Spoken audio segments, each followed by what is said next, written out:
what can I get started for you today? Bananas away, regular? And I'll have the rip berry, but can I get vanilla oat milk and I'll add spinach and ginger? And can I substitute the raspberries for strawberries? Also add the chia and hemp seed, and definitely have the power booster and the collagen booster. And can I get that blended twice? Wow. For Alicia, custom chaos? One of a kind. You're one of a kind. Booster juice, freshly made, your way. Their first game of this. Hello, everyone. Welcome to the semifinals of the Saville Shootout. Kerri Einarson versus Tabitha Peterson. Basically a rematch of a game that happened yesterday. My name is Matt Hames, and I'm joined here by my co-commentator, Sean Joyce. Hey, Sean, how are you? I'm doing all right. It's a quick turnaround for the announcers, too. I had the game that ran late this morning, so we're a little bit behind schedule as we get started here in the semifinals. And you alluded to the game last night. With these two teams played last night, the final draw of the round robin. Both teams went in with 3-0 records, so it was to determine who was going to have last rock here in this semifinal as well. And I was just checking the line scores before we went on. It looks like it was a great game. It went back and forth, and it was Einarson with last rock coming home, able to pick up a single point in the win. Yeah, just again, just kind of controlled the game for most of the game, it looked like. It's like we're going to have a wide open end to just start here.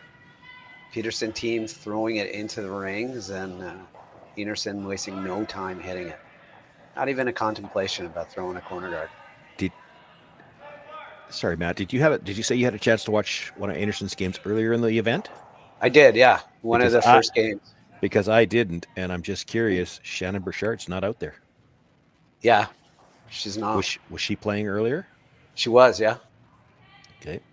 I wonder if they're traveling with the 5-person roster and rotating in through the front end just to keep everybody sharp. And I don't know. I'm just speculating.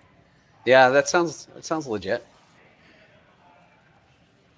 We do know that Shannon Burchard had some issues with the knee last year, didn't get to play a lot.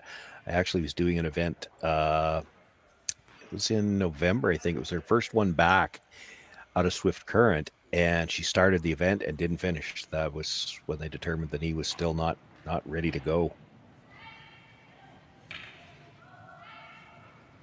Yeah, just get the early season. You know, these players are such great athletes compared to back when I played. You know, these guys, they are in great shape, but there's still a little bit of creakiness in it, in the bones. They're not in game. They've been throwing a lot of rocks. They've been working out, but they're not in game shape. So that'll come. Jerry, every once in a while, proves that he's listening to us. He just popped into the chat and mentioned Shannon has been playing all weekend. They have all 5 players in Edmonton. This is the one thing I haven't seen yet this weekend in all of the games that I played. This is the first open first end that I've seen. Yeah, you don't see it too often. Usually what you see is someone throws it into the rings and a corner guard goes up and we're into it right away. Yeah. I wonder if the Einarson team talked about this and just decided if it was going to be right on the tee line. Let's hit it and see what she does. Could be part of the consideration as well when you're traveling with 5. So they've got all 5 players here. They've probably subbed a little bit back and forth. So and it's only been 4 games, so yeah, you maybe got a player out there that's only played once or twice and just get one solid end. Yeah, it's not awesome. This kind of an end is not awesome for the fans or the commentators, but it's really, really great for the players. Like this is the kind of end where you just kind of ease into the game, and it's great, right? You just kind of build into the game by just having a simple first end.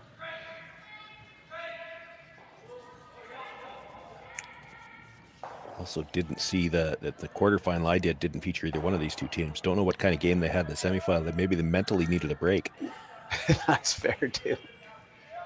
Sunday at a Bonspiel, the semis is often the break.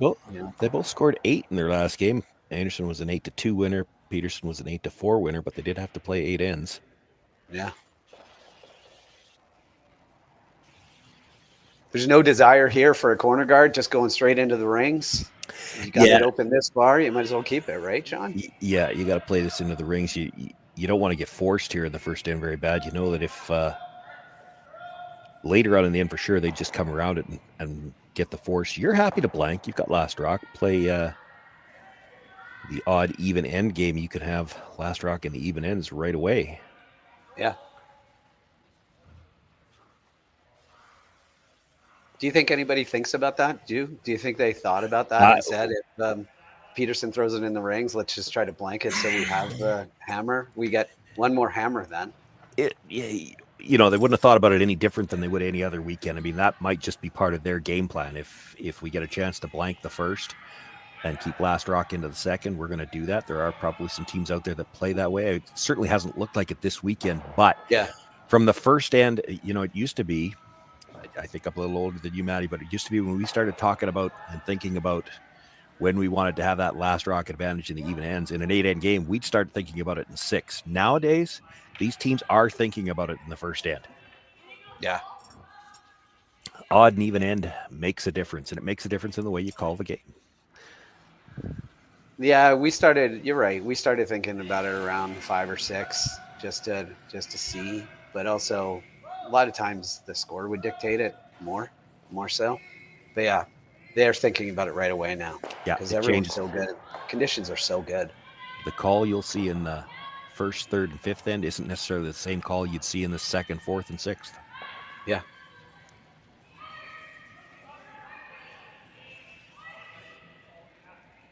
Looking for just a little bit of a roll on.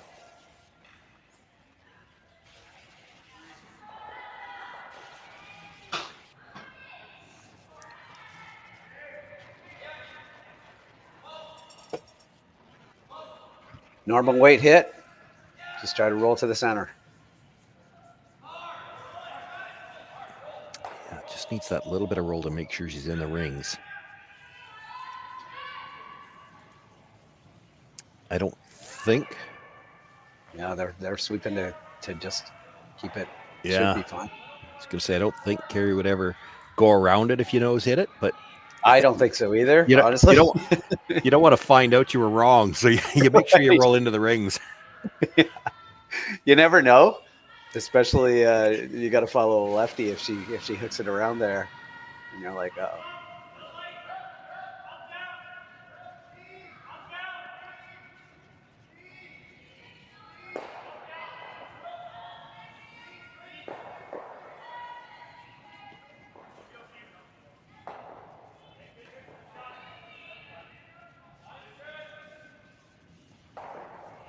Nice shot.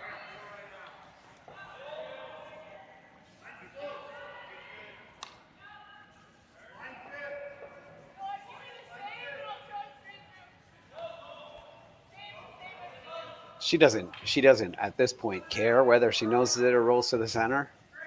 You think? Probably would like to stay somewhere on the outside just because that makes it easier to stay on the wings for the last one. The only thing that you maybe have going for you, and I don't know how much these players think about it as an announcer, because I've heard the stats, I think about it, but I don't know how much you can let that affect your play on the ice. There are stats that show, and I know these stats have started to be compiled since you started to use the Marco hacks, which are kind of designed to go straight down to the other end. There are stats that show as soon as you have to put the broom outside the edge of the 8-foot, there is a significant drop, even at this top level, in the accuracy. Yeah. So not that you're expecting a miss, not that you're ever expecting a miss, but you'd hope for something. Maybe see it there. She maybe didn't get all the way out to the broom when that was out that wide. I wonder if maybe that was a weight. It looked a little quiet. It was quiet. Besides, they probably didn't throw out quite that wide in practice either. No draw to the button for hammer here, but a lot of these teams, and I think to their credit, you go through the whole year, you're playing so much of that draw to the button for hammer before the game. And then when they get into a game like this where that's not part of it, you don't have to draw to the button. It was predetermined because of the finish. They do not, a lot of teams do not like to alter their practice. Do not change my routine before the game. Right, yeah. So everything is geared towards going to the middle. And when you get out that wide, maybe isn't broken in quite the same, and the weight came off. Well, she's switching the side here, drawn to the other side. Based on this ice, it's not going to be quite as wide. No, she'd like to keep this in the 8-foot somewhere so that if it's a nose hit, she doesn't have to go as wide to play the blank. Right. Looks like she put it right where you suggested she put it here. Right in the middle of the 8-foot. Now, if you want to make it tricky, you try to roll to the outside a bit, but you don't want to roll out and just give her a throw through for the blank either. Yeah, right. Yeah, it's a combination of just make sure that your weight is in control so they can sweep it and make this rock go away and make Kerri make her last.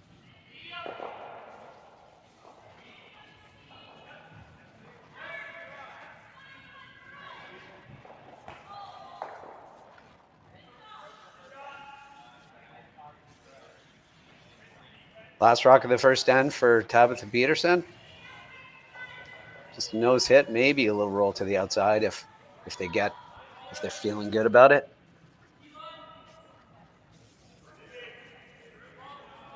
Or just a straight nose hit.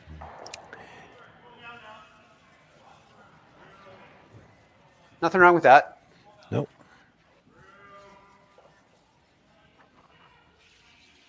So Kerri Einarson has last rock based on the standings in the pool play. So she's about to throw that last rock here in the first end, trying to peel this and make it go away. First event of the season for the announcers too. Yeah. Yep. Not at my best. I could use a little bit more ice on that. There's too many syllables. We need Smith versus Jones. That's easy. We can do that in September. Well, a nice half a rock peel there in the first end of the semifinals of the Saville Shootout. It is a blank end to start, and we will see you right after these messages. Hey, Ben, what's the Aztec Safety online e-learning website again? Yeah, that would be aztecsafety.com. Fire extinguisher and firefighting. We'll send that one to Paul. Ah, now here's a course I should probably take. Conflict resolution. Power line safety. Yeah, I thought it might help me with my line calls. Did you know this Aztec website has over 100 safety courses? Jeez. Aztec Safety online course. Ground disturbance. Could have used that a few seconds ago.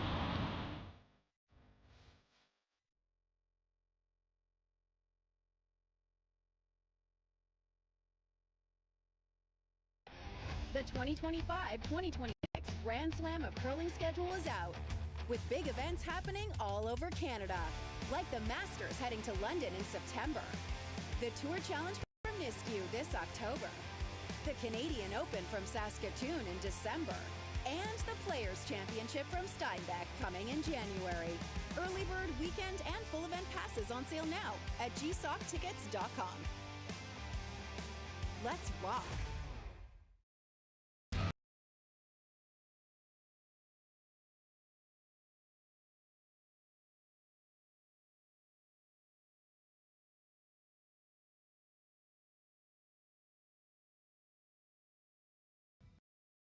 Live curling rocks. And this November, the best in the world are coming to Tahoe.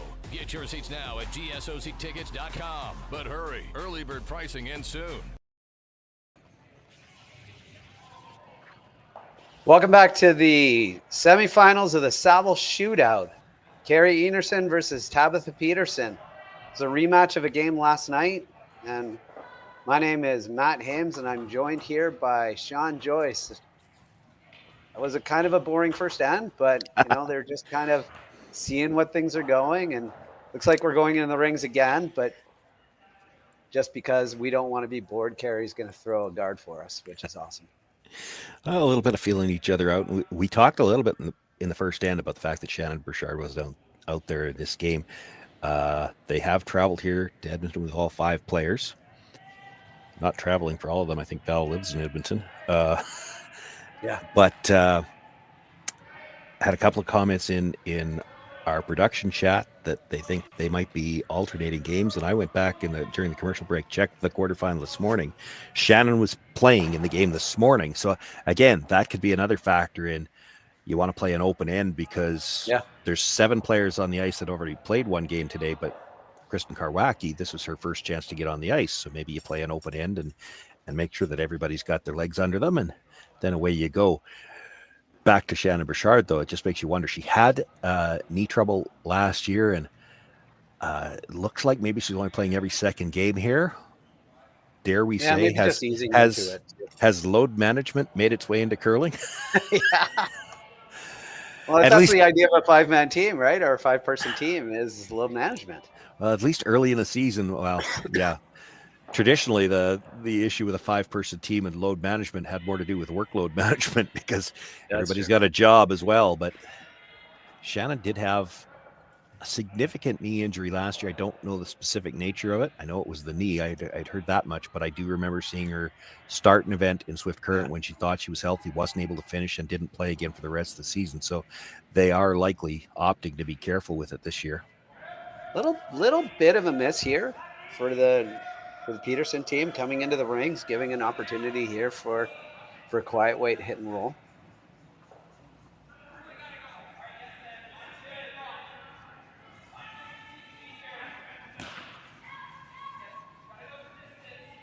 Key is here to hold your shooter. That's the most important part. Yeah, even if it's not on the rings, to have a double corner on that side, but it might spin in. I think that's spun in. Based on their reaction, that is definitely in. They do look pretty happy about it. Yeah. All the reactions suggest that is definitely in.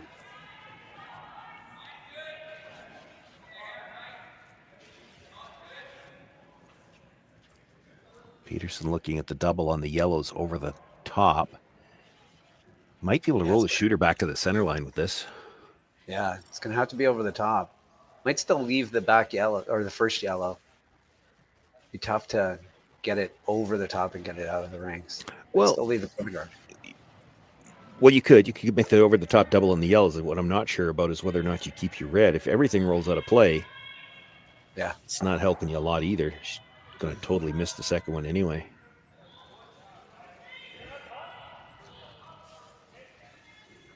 Yeah, there aren't too many other options here other than nose this back one. You could think about splitting the rings, but I'm not sure. You'd be shot and third. It's early enough in the end. You could guard that again too. You know she's going to try to peel it again. I mean, if she makes the peel, you're looking at a blank. But you make this, she's going to get one good chance at a double. Yeah.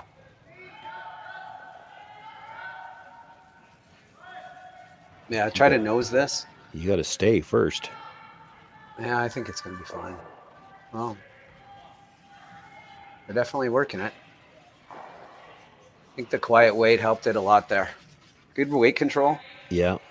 If you knew you could get that little roll and stay there, you'd have played it because it now makes the double really tough. It's a thin slash. It's pretty thin slash. They're looking at the hit and roll inside.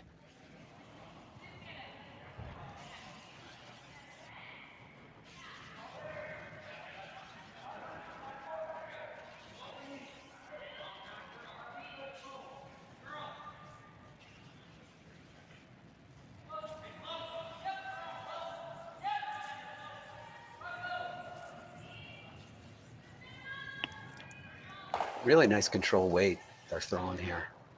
Really gives them an opportunity to sweep both sides. This looks really close.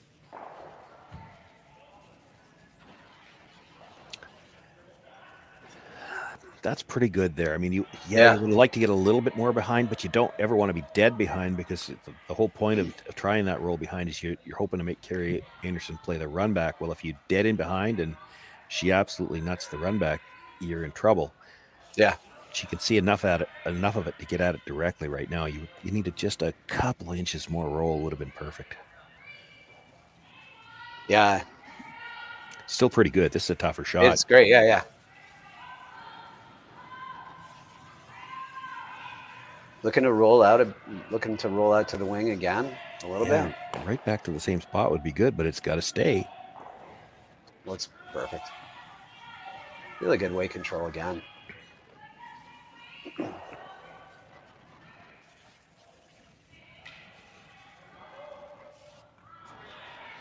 See if you can get this right underneath.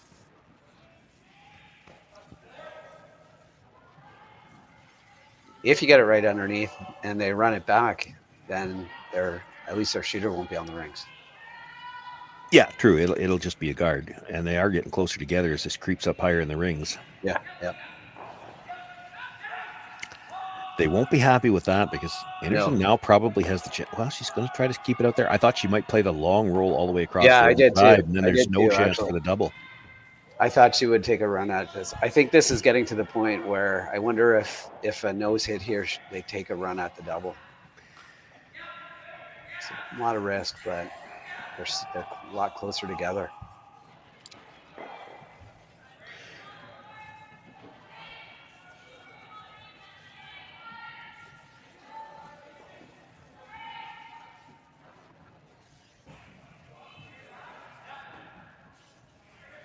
Gonna stay. That's again, if you knew you were going to stay in the rings, right? That's a great roll because that takes that whole double you were just talking about off the table. Yeah. It's just too tough. No double anymore. No, and just going super wide into the weeds, into a place that we haven't really seen a rock yet. So a little bit more pebble. This might curl a bit on him.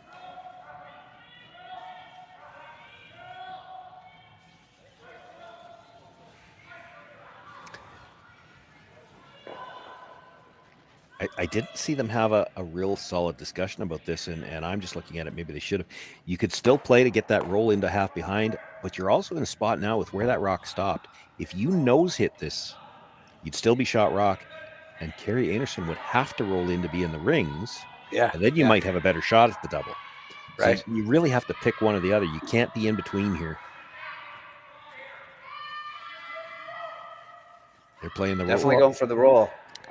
I think the broom or the curl just dictated that. Way too far. It's not bad. Well, but it by rolling to that side of the yellow, for sure, Kerri can roll away. Yeah, right. There won't be any kind of an easy double. It'll be a slash double. You might have to try it anyway. You might have to try it, or else if Kerri can roll just to the other side of the center line here, you might try to roll back. Yeah, you might try to roll back, or you got to try the slash. And you're already giving up 2. If she can make the roll to Val's left to Val's right foot, you're probably giving up 2. Yeah. So you might as well take on the slash. Yeah, I mean, these teams are good enough. You don't expect to completely miss a rock when you're playing a slash, so you give it a shot. If you happen to catch the second one on the way by, you get back to the blank. Yeah. She's got to roll first. If she nose hits it, the double is a lot more makeable. Yeah, the double's a lot more makeable. If you wanted to play aggressively, if she nose hits it, the roll behind the yellows could get a force. Fairly routine too. This is curling. If you roll behind the yellow, the freeze is an option as well. Yeah, does she take on the freeze in the first end? Well, that's the second end, but I don't know. The fact that the guard's kind of in the way is the only reason that I'd look at it. Like if you get 3/4 freeze, she can't get at it from the out turn side. Yeah. They were prepared to play the double if they had a shot at it, so they're looking at that anyway. Now, the tricky part about these ones, these straight back doubles always look, in my opinion, they look easier than they are. You're a sliver on the high side, you jam it. You're a sliver on the low side, it goes by. Like you need a lot of precision on these straight back ones. They look easy because it looks like, just a nose hit and it's got a piece, but that's the thing. It's got to be exactly a nose hit. Yeah. A little bit one way or the other, and you don't get what you're looking for. Looks a little bit wide. They're trying to get it over the top now. Yeah.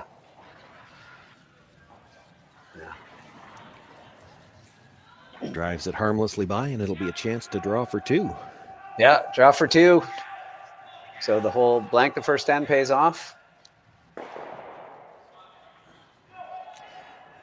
Very deliberate about that ice call. I like Yeah, well, what I have to think, and I don't remember back to the practice, I wasn't paying enough attention, but when you look at it that long, I think she's thinking, okay, we play the broom on this side. If I'm heavy, we use ours for backing. If I'm not heavy, we don't need the backing. But she was on the other side of the sheet first, which tends to make me think that was the side of the sheet that they played to draw to the button. So your natural thought is, we played practice on this side, we'll play it. But it's the second end. Conditions are a little different. Now you play this path where you might have some backing. And what I do like about this, you see teams all the time, they play the backing, but they don't tighten up the broom. Yeah. You want the broom in a spot where if you're heavy, you'll come to the back one. If you're not heavy, you don't need the backing. She looks like she needs the backing. When she's not at it yet, there it goes.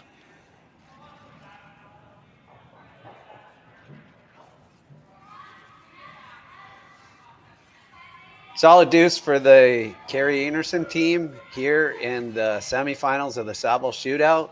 And after these messages, we'll be back for end number 3.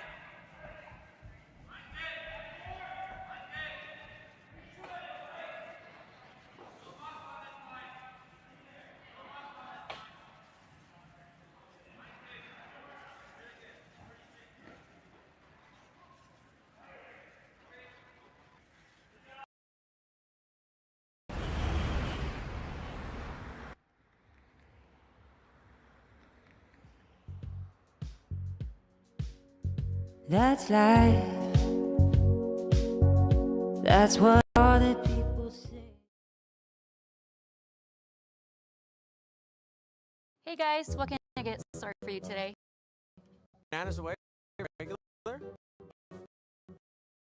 And I'll have the rip berry. But can I get vanilla oat milk?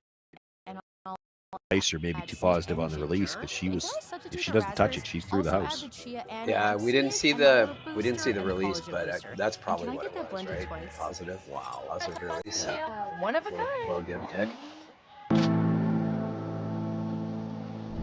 I thought her broom placement was pretty good for that. I do like that. Teams make that mistake all the time. But with that, of course, big draws, like heavy. You're going to get to that. Got to tighten up the broom. Like that. And if you don't leave back, it doesn't matter.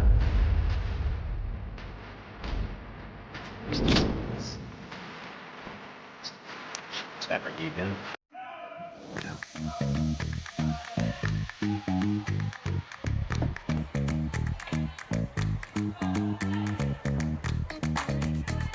Could be playing the delayed corner too. We saw that a lot last year. Yeah.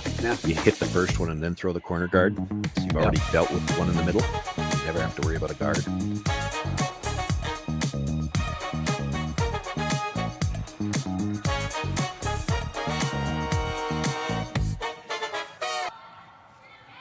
Welcome back to the semifinal of the Saville Shootout between Kerri Einarson and Tabitha Peterson. My name is Matt Hames. I'm joined here by Sean Joyce. Sean, that was a pretty routine deuce for Einarson in that end. Yeah, got a second one into the rings early, and then it was just an exchange of stones. The Peterson team really never, they got one chance at the double and just pushed it across the top. Here we go. We have the first rock was in the rings and Peterson hit it. Kerri Einarson hit it back, and now we have a guard. It's the delayed corner guard, right? Yeah, saw this. I guess it's been around for a couple of years, but I saw a lot more teams playing it last year. It's just one of those things that with the 5-rock free guard zone, you start to let too many rocks pile up in the middle while you're setting up your corner, and it takes too long to deal with the center later on. So what they do, if the first one comes in, you hit it, and you know that no matter what happens with the next shot, you're throwing your corner guard with the lead second stone. This is the 5th stone of the end. Even if Kerri Einarson makes a good guard here, you can start peeling after this. Yeah. It's not the most ideal spot for a corner guard. Kind of takes away the in-turn draw, and it's drawing too much of the forefoot. It's not quite a corner guard. Yeah, I would have liked it a little bit wider. Yeah. It's those little things. It's just those little things that end up controlling an end. where your corner guard's not quite far enough out. Takes away the entire side of that sheet for later.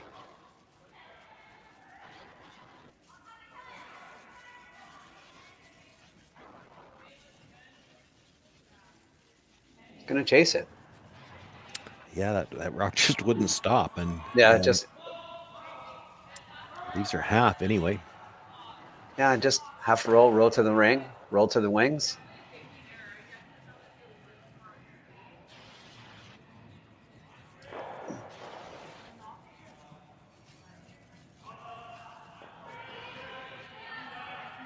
Nice release. Good control weight.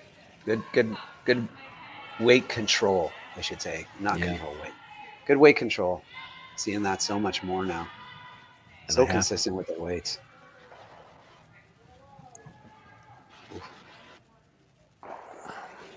Well, she'll be happy with that. It's just as I'm watching that rock go down, I'm thinking, it's interesting. I don't know this team well enough to know, with Tabitha Peterson and Tara Peterson. If it was a men's team, you'd assume they were sisters, but I guess it's possible they could be sister-in-laws too. Right, yeah, they could be. And I don't know. So somebody will probably pop into the chat and let us know.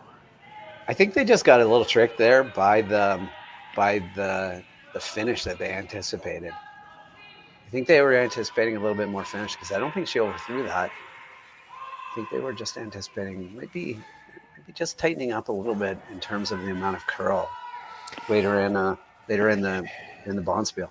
Yeah, you do see that from time to time. They condition the stones before the event starts, but full set of draws Friday and Saturday, and it's a lot of games on the rocks. They're still curling plenty. Yeah, oh yeah. But it can be subtly different this far into an event. I was seeing that kind of weight Friday and Saturday curling a bit more than that particular one. It could also be that particular spot in this particular sheet. Yeah. When I'm announcing, I have to admit I don't always know what sheet we're on because from the camera view, everything looks the same. So if there's a particular spot on a particular sheet, I don't always remember it from one game to the next. Yeah, I hear you. That's probably more like could be. It's possible that this is sheet 3. That I could look up, but yeah. Just trying to cap this right here. Throw a center guard halfway, right in front. You know it's going to curl.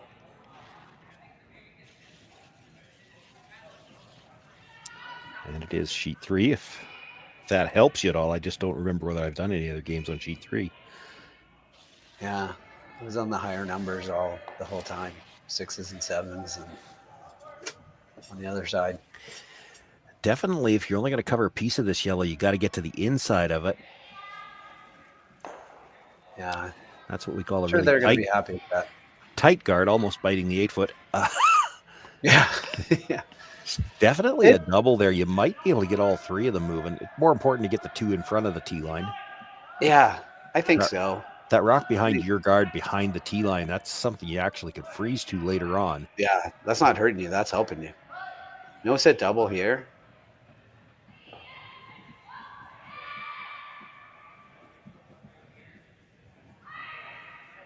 We're on it the whole way. Yeah, she's going to jam. She gets away with it. Yeah, that's not bad. Jammed a little bit, left it in the rings, but it leaves a pocket behind the tee line, kind of behind the corner. And where her shooter rolled, it's tough now for Kerri Einarson to do anything with it because of those. I don't think she can. Yeah, I don't think she can remove that. So I think that the conversation here is: do you come around everything, in turn or out turn, or out turn or in turn?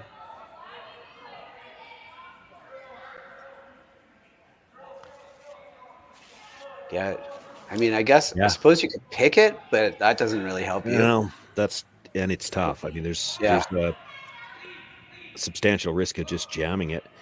Yeah. I think part of the conversation, again, I should warn the viewers at home just in case, we can't hear the production so the ice cameras. I know the viewers at home on the YouTube sometimes can hear the ice cameras, and sometimes you can pick up what the players are saying. So we can't hear it. We're only speculating. I think that you can get a better shot coming around the middle. Yeah. But what they're worried about is if you leaving that draw to the pocket around the wide intern side, maybe you have to get there first.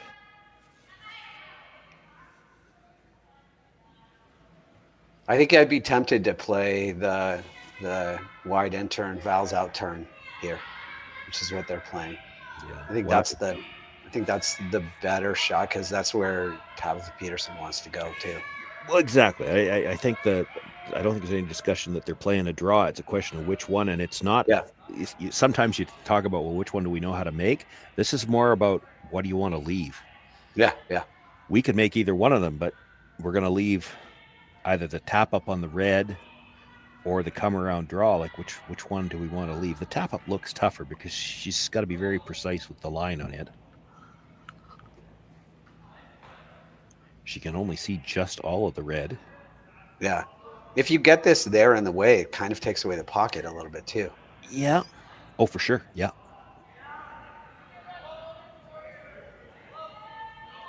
So we're looking for top 8. Top 8, the indicated. They would take top 4.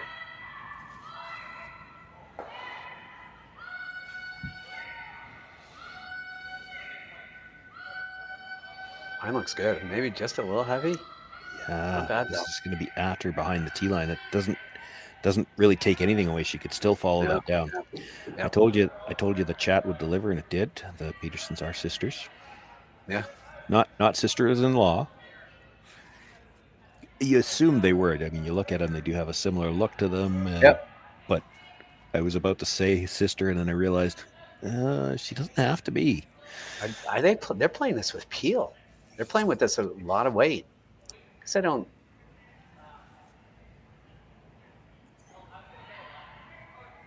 Just get rid of. Just move some things around. It's like just normal. If you dead stuff it won't matter. If you're a little bit off, that's the problem because then it starts to spill like that. Yeah.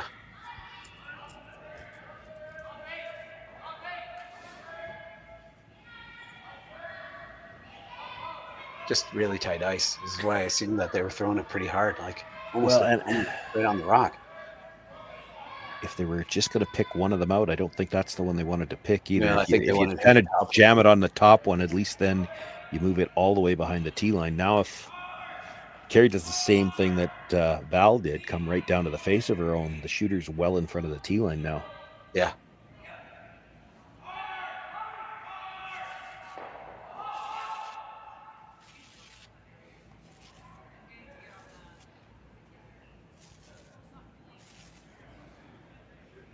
First rock of the third end for Kerri Einarson.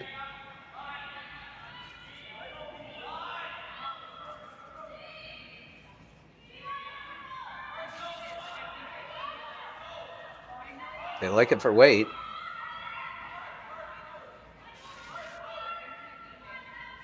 Starting to curl, which means that it's probably pretty close for weight.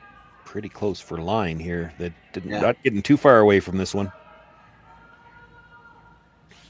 It's a great draw. It's a really good spot.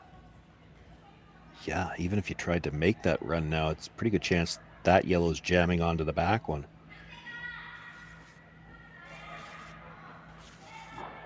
I'm not sure that you have. I mean, you could take on your first. You could take one more shot at just running this in. I think you have to. You could play the draw now, and that's what they're looking at, the outturn draw. Yeah. Here's the thing, though. If you're not real good with the outturn draw, you might not have a shot with your second one. That's true, yeah. At least if you run it. You make it. That's the... You just walk out there and make it. I'm not sure where you can make this that Kerri can't do something with it. That's the scary part. They really need to take a look at exactly where you're going to try to go. Yeah, you're going to try to go, like the perfect spot is right top button.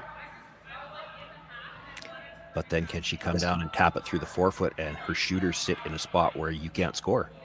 Right. Yeah. You can't get dead behind the red one. You're not going to be dead buried. You're going to be Yeah. 3/4 buried, maybe half buried. What you're hoping is that she hits half a rock and jams it on the one that's just behind the tee. So if you can get it just a little bit past the rock, that's the rock on the top 4. Yeah, I'm not sure that. What I'd be worried about, I'm not sure that hope is very realistic. I don't think she's. I agree. Go Yeah, hard. it's super precise. It's a super precise shot. Looks like they're going for weight, which is a problem because it needs to curl.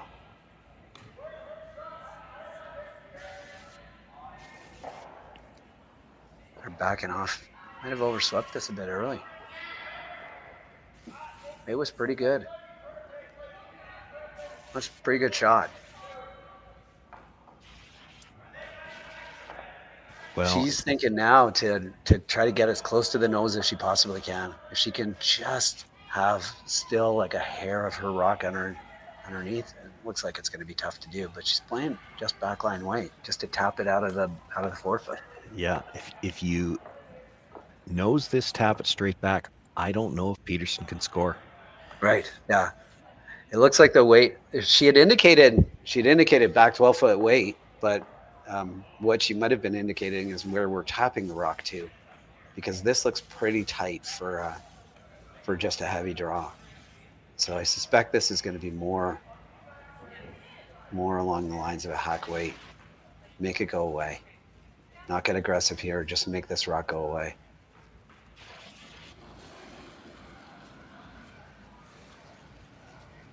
Last rock of the third end for Kerri Einarson. Certainly quiet. On it for line. Certainly positive on the release, but had to be narrow on the slide because this is curling hard. This is on the top one.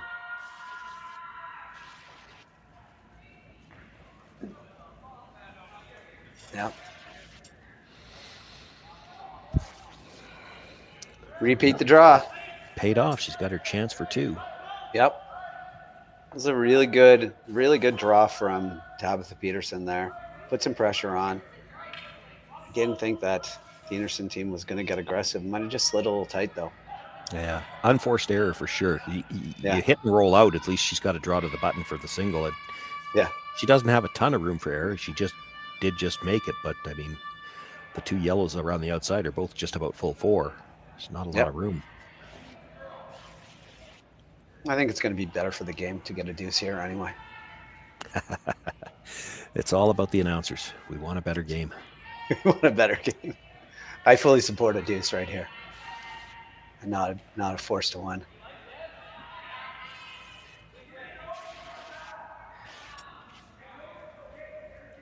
Looks like a real good shot. And the Peterson rink bounces back with a deuce in the third end, and we are all tied up in the semifinals of the Saville Shootout. We'll be right back with the fourth end right after these messages.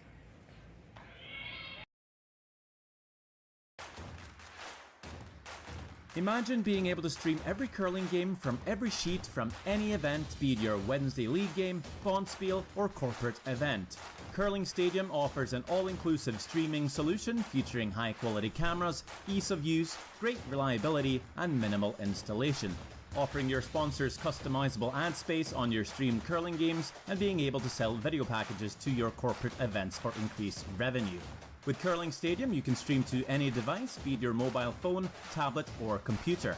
Push the feed to your desired platform, be it Facebook, YouTube, or any other social media. Curling Stadium is simply the way forward. Where it's commonplace in other sports to televise every game, we want to do the same. Curling is a global sport, and it's time it gets the coverage it needs. Make your curling club the next Curling Stadium. The rock faces around Lake Tahoe are legendary. But this fall, new ones will emerge in the Tahoe Basin. Pullman, Mowat, Gushu, and more. November 4th through 9th, the Grand Slam of Curling's first ever event in the U.S. is coming to Lake Tahoe, where the greatest rock stars on earth unite for 6 days of incredible curling, celebrity appearances, and après curl parties you won't want to miss. Get your tickets at thegrandslamofcurling.com. Let's rock! And welcome back to the semifinal of the Saville Shootout. Kerri Einarson versus Tabitha Peterson. We're all tied up here after 3 ends, playing the 4th end here. My name is Matt Hames, and I'm joined here by Sean Joyce. Sean, I think we're going to get some Roxanne play this end.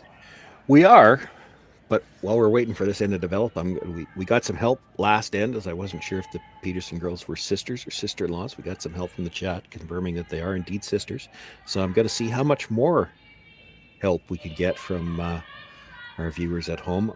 Tabitha, of course, has a vest on, so I can't see her name bar, but it's Tara and Tabitha. They both have a T. So I noticed on Tara's jacket it says T.S. Peterson. What's the S stand for? Inquiring minds want to know. I could just hear the keyboards going at home now. Google. Should put a stopwatch on it and see how long it takes for us to get an answer. Yeah. Well, we're back to a sort of a classic curling end here. A guard, come around, freeze on the rock. Might see another freeze on the rock if they're all made. Now, this goes back to what we were talking about earlier with the odd and even ends. Kerri Einarson with hammer in the even end. Would love to set up her deuce. This isn't really how you wanted to draw it up. It's Nope. Gonna end up all right. Just trying to take it all the way back there and make sure that it's out of the way. I think she freezes onto her own yellow, doesn't it? Yeah. I guess you could do that. Jerry Gertz, not much help. He's piped into the production chat. Says that S is her middle initial. Not. He's not getting. Probably could have guessed that one. He's not winning the award for that one. That's not the answer we were looking for. Right, so we're playing a little hit and roll here to the wings. Like I said, I think this is a perfectly fine shot. Yeah. Might have taken a run at freezing on your own, but hey, this is good too. Yeah, I don't think you needed to here. You make the hit and roll open. You kind of put the pressure on Peterson. Do you really want to ignore a stone in the back when the yellows are piling up? You force her to hit this open one for a while. That one in the front's always in a good spot. Yeah, no, I hear it. She might have liked to roll even just a little bit farther. There's a chance she can roll back in behind to the back forefoot, cut the rings down. Yeah. I don't think she can be shot rock. I don't think she can be shot rock either, but like you said, it can cut the rings down. Yeah. Trying to carve it over here, get it to curl a bit. This is gonna give them a chance to really roll out into the wing. And yeah, kind of split the house, keep shot rock in the open, and it's just you can't afford to let this game get away from you. If you're Tabitha Peterson, you can't you can't ignore the open stone and risk giving up 3. Yeah. So you have to hit the open one. It's right now on schedule for like a no stress deuce. Well, there's still going to be a chance for 3. Like at some point in time, she'll wait till later in the end. Instead of hitting this rock out here, she will play the come around to her own and try to get 3. Yep. And that's the nerve-wracking part. If you're the Peterson team, it's like there's not much we can do about it, right? You have to hit the open one. Other than hit and roll underneath. If you can hit and roll underneath, then it could change the dynamic of this end a little bit. Not much, but a bit. Now it's going to be deep enough that I'm not sure how much it helps you. Your way out is you might have to be the one that freezes to the yellow in the top of the forefoot first, and that's scary because you make that shot, you're still giving up 2. If you don't make it, you're giving up 3. Yeah. So the idea here is to just try to bring all the play back to the center line as much as possible. Yeah. It becomes largely a game of cat and mouse right now. Oh, look at this. This is earlier. See that one coming? Yeah. I didn't. And I wonder. Well, or did she? I wonder if she didn't. Okay, let's make them think we're already thinking about it, so that they make. Yeah, right. Never gonna do it, but I'm not saying never, but I would have thought it would have been 2 shots away at least. Yeah, no, so you're trying to put it into Peterson's mind that maybe she has to make a move sooner. Yeah. And maybe not. Maybe she legitimately was thinking about it, but that could be.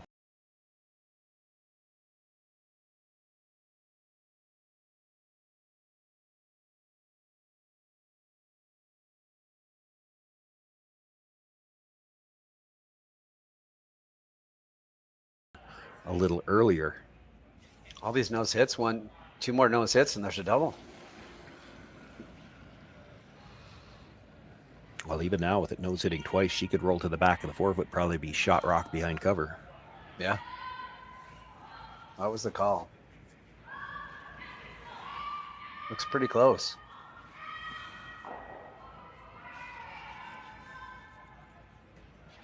Very nice shot. She's behind cover, and she is shot rock. She is shot rock, yeah. That was their goal. Bring the play to the center line. So here we go.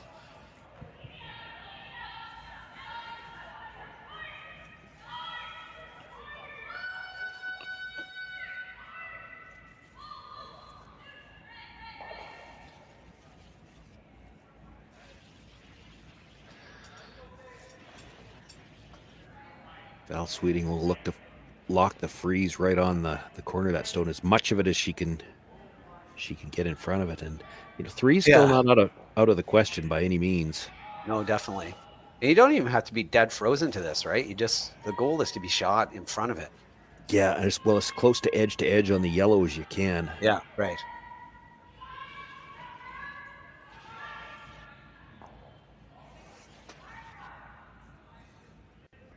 It's not curling as much as I thought. Might be just a little heavy.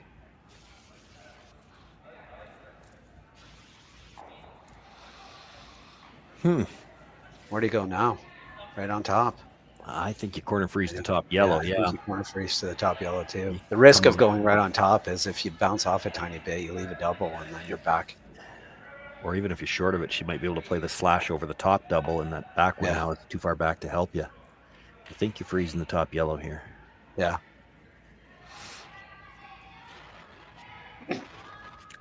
Right there. Yep. Put it right where the skipper tapped the ice, and you're good.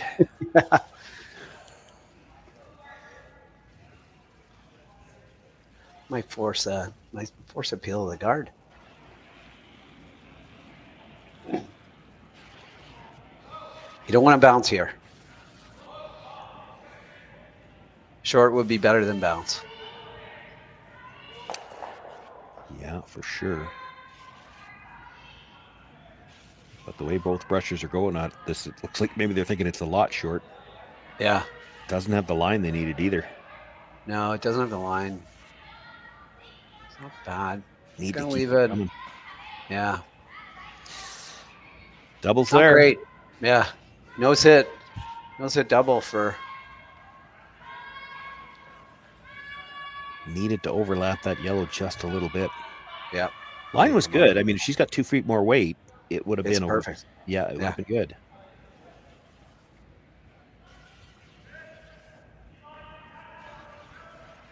Nose hit double. Big shot.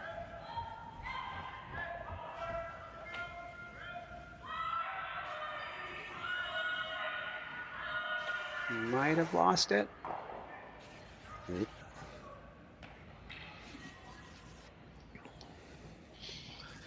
Well,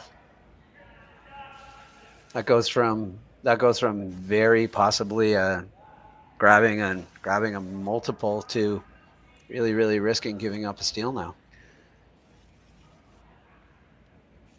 Yeah, I mean, she's still got shots. She's got the tap on the yellow, actually a tap either side. Hard to set up a deuce either way, though. Yeah. Yeah, because I mean, Peterson's going to go top button buried. Yeah. No, I don't like this. You don't like that? No, then she runs back to 12 o'clock rock and doubles or triples the yellows. Yeah. Well, she's got to. Yeah, she's got to. If you're dead behind this, you're gonna leave a run back triple on the 3 reds. Yeah. But if I think if you're coming in, you want to just get a sliver around that red. Basically, you're just trying to take away any kind of draw path to the middle, and you need enough of an overlap that it takes away her run back too. But I don't think you want to be anywhere near the 4-foot. Well, the tendency here too is to throw this a bit light because you just don't want to be heavy. Like, you don't want to be heavy. So it might be a guard actually. Well, I mean, the call is kind of a guard, but it's on this ice with how late the curl is. To guard the draw path, you still probably have to be in the 8-foot. This is too deep. Yeah, this is a little too deep. She's going to draw or hit this? I would think she's going to draw. You make the draw. The hit's still there on the last one. You could run the yellow into the one you're about to throw down. You might even be able to get it core like around the outurn and tap the yellow with a bit of weight too, right? Hit a corner of the yellow with a board weight and bump it in there. Probably still just for 2 if you do that. If you get the freeze to the middle of those 2 red ones, and that's maybe a bit of a saving grace for Peterson. She rubbed off a little bit. The run double is tough now because the 2 reds are side by side. But if you get this kind of to the pocket a little bit, yellow onto the 2 reds on the last one, could be for 3. That rock at the top of the 4-foot could end up counting as the 3rd one still. Yep.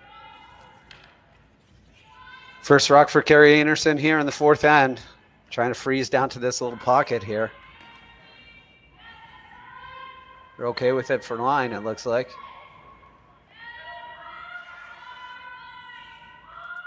It's going to be close. Got to get by their own. Yeah, got to get by their own. They're by their own. Great sweeping. That's a good spot. I really think you have to guard the run back now. I think you do. Because it's for 3. It's definitely for 3. Can you freeze down to it? You freeze down to it, it's still there, right? You'd have to get right to the face if you're anything on the angle at all. Yeah, if you're anything on the angle at all, it's still a run back. It's just 1 extra red that you got to get rid of.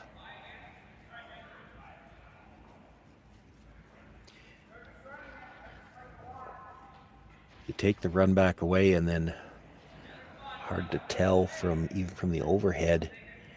If you tap that yellow at the top of the 4-foot on the angle, can you get enough button to beat the red at the back of the button? I think you can, but I don't know. You might have to move it, which is fine. You can do that too. There's no risk. Yeah, I think you can move it. You got to cover this run back. This has got to keep going. Yeah, they just want to cover any part of it, right? Looks like it's going to be fine. It's going to get there, yeah. Oh, did they oversweep it? Did it bounce off? It might have. It might. Blast an outturn? I guess you can even throw an intern at this. They're checking to see whether or not they can throw the intern draw first. That was the first thought. They're even looking at the possibility of just nosing this with an intern.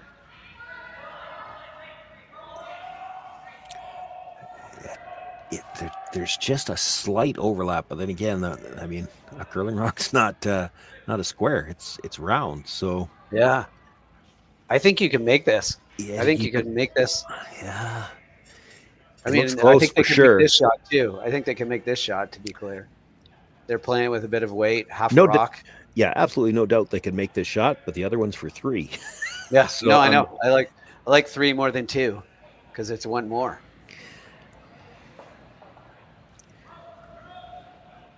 Does she look in the hack and see whether or not she can make it? She just focused on the shot she's going to play. Sometimes these situations come down to you were expecting the guard to get made, so you already were prepared to throw this shot. Last rock of the 4th end for Kerri Einarson. Little control weight, tap back for 2.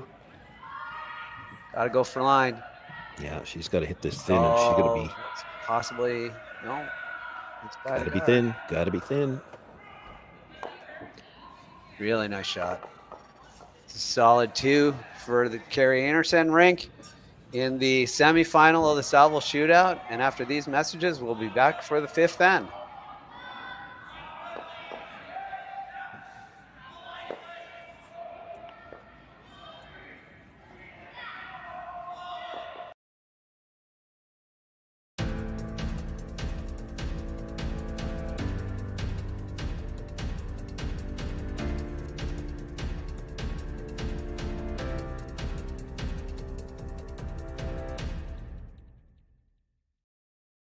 For over 20 years, the Sandra Schmirler Foundation has granted more than $9 million to hospitals across Canada for life-saving equipment for premature and critically ill babies. In the past 4 years alone, $4 million has been granted thanks to the curling community's incredible generosity. The need continues year-round, and with your help, we can ensure every baby has the chance to grow up and become a champion, just like Sandra.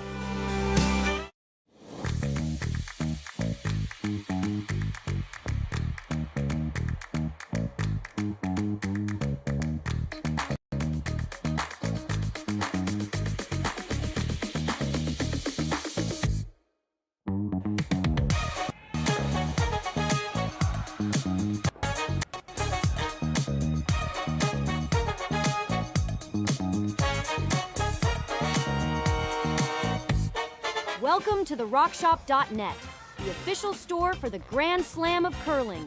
Whether you're looking for the best hats, stylish clothing, fun toys, or unique accessories, the Rock Shop has it all. Shop online anytime at therockshop.net for exclusive Grand Slam of curling gear, or come see us in person at your next event.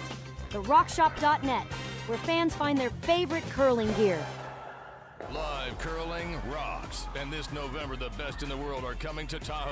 Get your seats now at gsoctickets.com. But hurry, early bird pricing ends soon. Welcome back to the semifinal of the Saville Shootout between Kerri Einarson and Tabitha Peterson. And after a blank in the first end, we've been trading deuces. My name is Matt Hames, and I'm joined by Sean Joyce. Sean, what do you think of the first four ends of this game so far? Well, it's been exciting. It's been some good plays. There's been some good angles, some nice shots made. I'm just looking at the setup to this fifth end, and I think it's interesting. We've been talking, it's early in the season. I haven't talked a lot about it yet. I know some of the viewers that have seen me do games over the years may think I talk about it too much, but these teams so conscious of even versus odd end, even at the start. Well, here you see the third end. Kerri Einarson brought the first one into the rings, and you saw the Peterson team play the delayed corner guard. Kerri Einarson here in the fifth, the same 2-point lead, doesn't want to give her the chance to play that same end, so she threw the tight center and forced the play to the middle. And I find these things really fascinating to watch, how the strategy develops in these.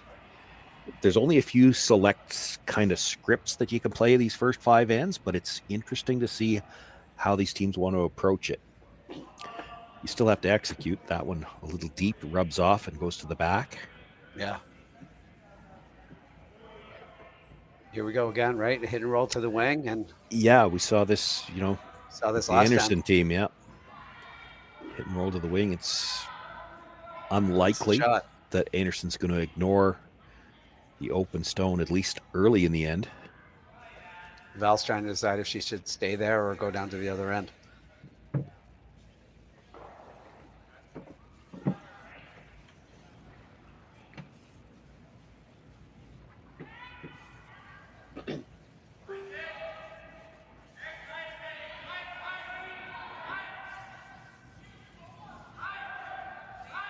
It's like they're fighting it the whole way down, but looks pretty close. It's a good shot. Oh, look at that. Not even going to care. Just play the straight back run. Tight guard. It's not really a lot of room. So nose hit and take the advantage of this end back. Take control of the end back. Could wait. Could do that a bit later in the end.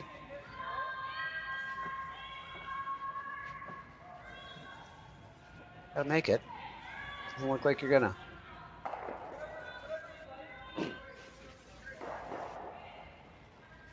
So where do you put this rock? Well, that's the $1 million question, isn't it? That's the one thing about playing that run back early. We're still just at the 6th rock of the end. This is a long time to try to hold a big end in the rings, but you don't want to guard, the natural one to guard would be the higher one in the rings, which is the shot rock in this case. Yeah. It's also on the center line. You don't want to throw center guard. Right. So you kind of have to, I think, play to the open wing. I think you either play to the open wing or you play to the other wing. It groups the rocks a little bit, but you got to guard there, sort of. If you play to the other wing, I think you're guarding. If you're, and that's the other thing. You don't really love guarding a rock in the back of the 8-foot. Yeah.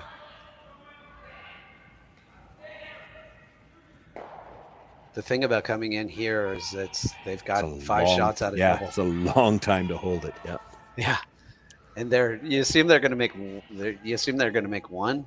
If they make 2, you're back to basically blanking. If you slide this through the rings. Yeah, this is.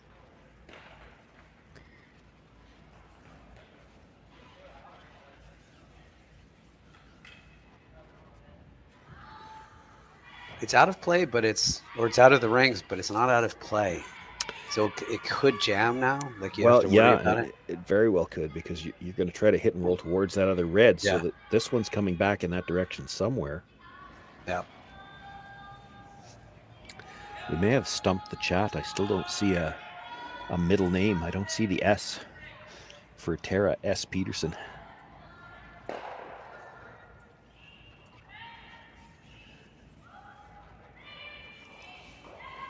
Well, as Jerry said, it's the first letter of her middle name. Well, maybe what Jerry's thinking, I'd have to ask him, maybe it's like a Homer Simpson thing. It's Homer J. Simpson. What does the J stand for? It stands for J.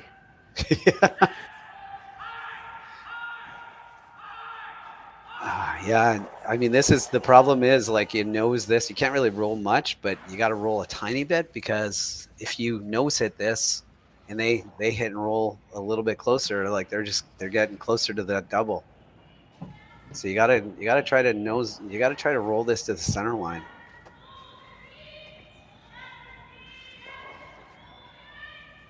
I don't think this is gonna roll to the center line, John. I think this is gonna roll.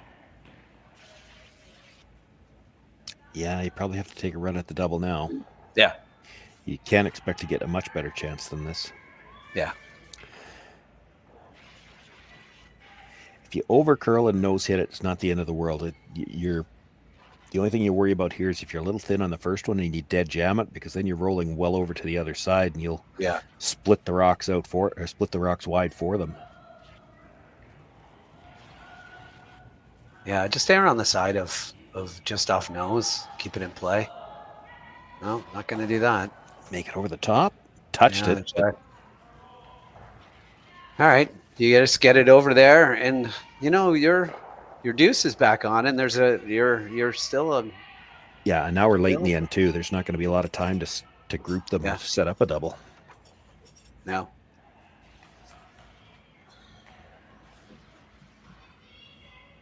You might still get a chance at tucking one behind that corner guard with a half shot.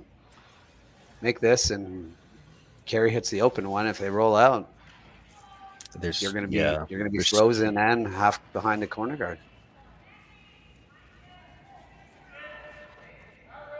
Not quite frozen, but right on top of a. Well, you're thinking if she jams it, yeah, maybe. I'm thinking I think Kerri hits the open one here. But I see what you mean. And if she rolls out, I don't think she does. I think she's hitting. Yeah. I think that had to be a little bit. If that's a little bit farther, like closer to deeper? A freeze. Yeah, a little deeper, closer to a freeze. I think she hits the open one. I don't think she risks this, but there's no risk anymore. Not a lot of risk anyway.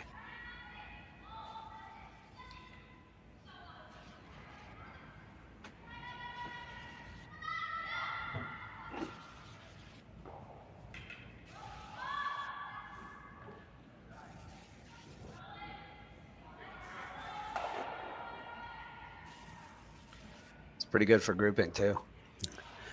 Probably the best they could do. Yeah. Yeah. It had to be shot rock, or she doesn't necessarily even have to hit it. Yeah.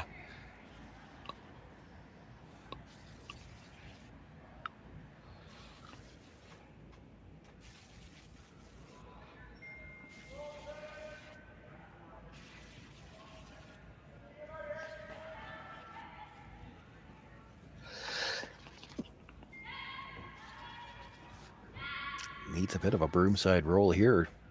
Yeah. She will leave the double. Doesn't look like. She's gonna. She takes this on. There's no risk. There's no way it jams. You'd have to hit it really. She'd have to be really thin. Now, she doesn't necessarily have to play the double either. She could play the hit and roll in front of it too. Yeah. It looks. I think she's more of a double person. Oh, for sure. But if you're worried about the jam, you could hit it thicker and just roll a piece in front of that red. It looks like it's high enough for that. I haven't seen the overhead view myself yet. It looks like half a rock just from maybe just a thinner than half a rock, but not much. Close. Almost had the overhead there, Sean. Yeah. You're teasing us. Kind of need the overhead of the house, not so much the guard area. It's all good. Let's see. My guess is half a rock makes it. My guess is Rory's swearing at Sean right now. That's probably true. A little bit more than half, so we're playing the hit and roll on top of it. The problem with that weight, though, is you roll over the top of it. Yeah. And too far.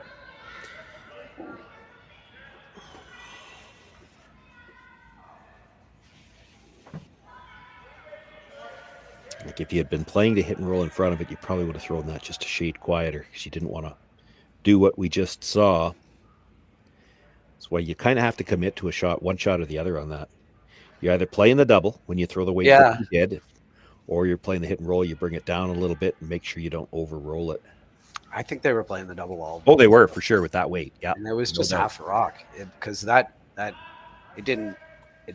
were almost 3/4 there.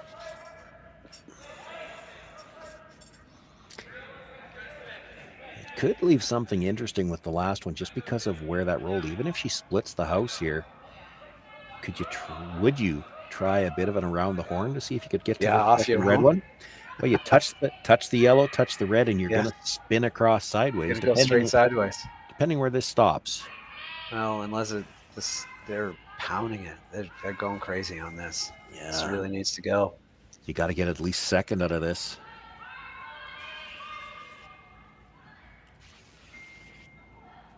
Well, I don't think they did. I don't think they got second, but got to make this. I'm not saying she's not going to. And even if you do, there's probably going to be a double back there. But, if you roll all the way to the center line, it's going to be a pretty flat double and pretty long. It's going to be pretty flat, yeah.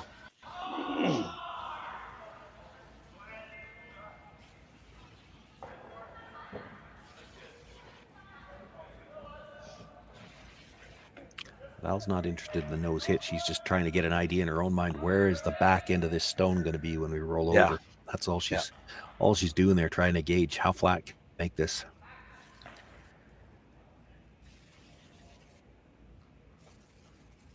Last rock of the fifth end for Kerri Einarson.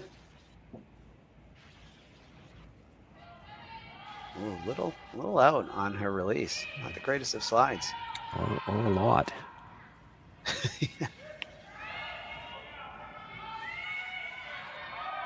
It was pretty quiet. Really well managed. Still might be a double. Well, there was going to be a double, but it is pretty flat. Not a lot of room between them. That helps. I don't think they're worried about it jamming. I think they indicated that it might, but jam won't matter. Okay, yeah, it definitely won't matter. This looks like a half, bit more than half, thick half. I would say thick, yeah. The danger here, you hit the first one too thin, you hit the back end of the second one, and even if you make it, your shooter might scooch through the back of the rings. Yeah, right.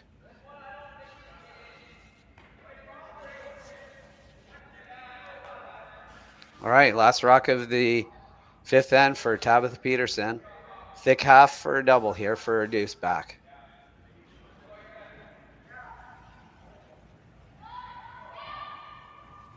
It's got the weight. They're on it right away. Always prefer that than a hard whoa. It's half a rock. It's beautiful. Great double, great deuce. Deuces are wild here at the Saville Shootout in the semifinal. After 5 ends, we have a tie game. We'll be back after these messages for the 6th end. Stay with us.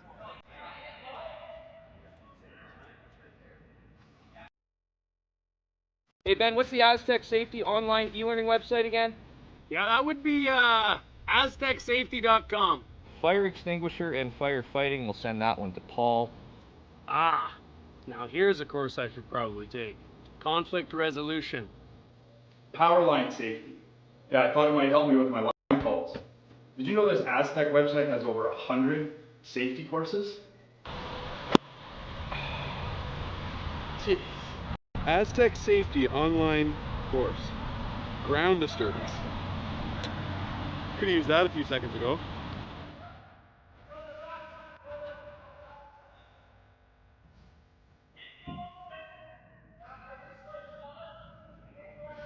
The 2025-2026 Grand Slam of Curling schedule is out, with big events happening all over Canada, like the Masters heading to London in September, the Tour Challenge from Nisku this October, the Canadian Open from Saskatoon in December, and the Players' Championship from Steinbeck coming in January. Early bird weekend and full event passes on sale now at gsoctickets.com. Let's rock.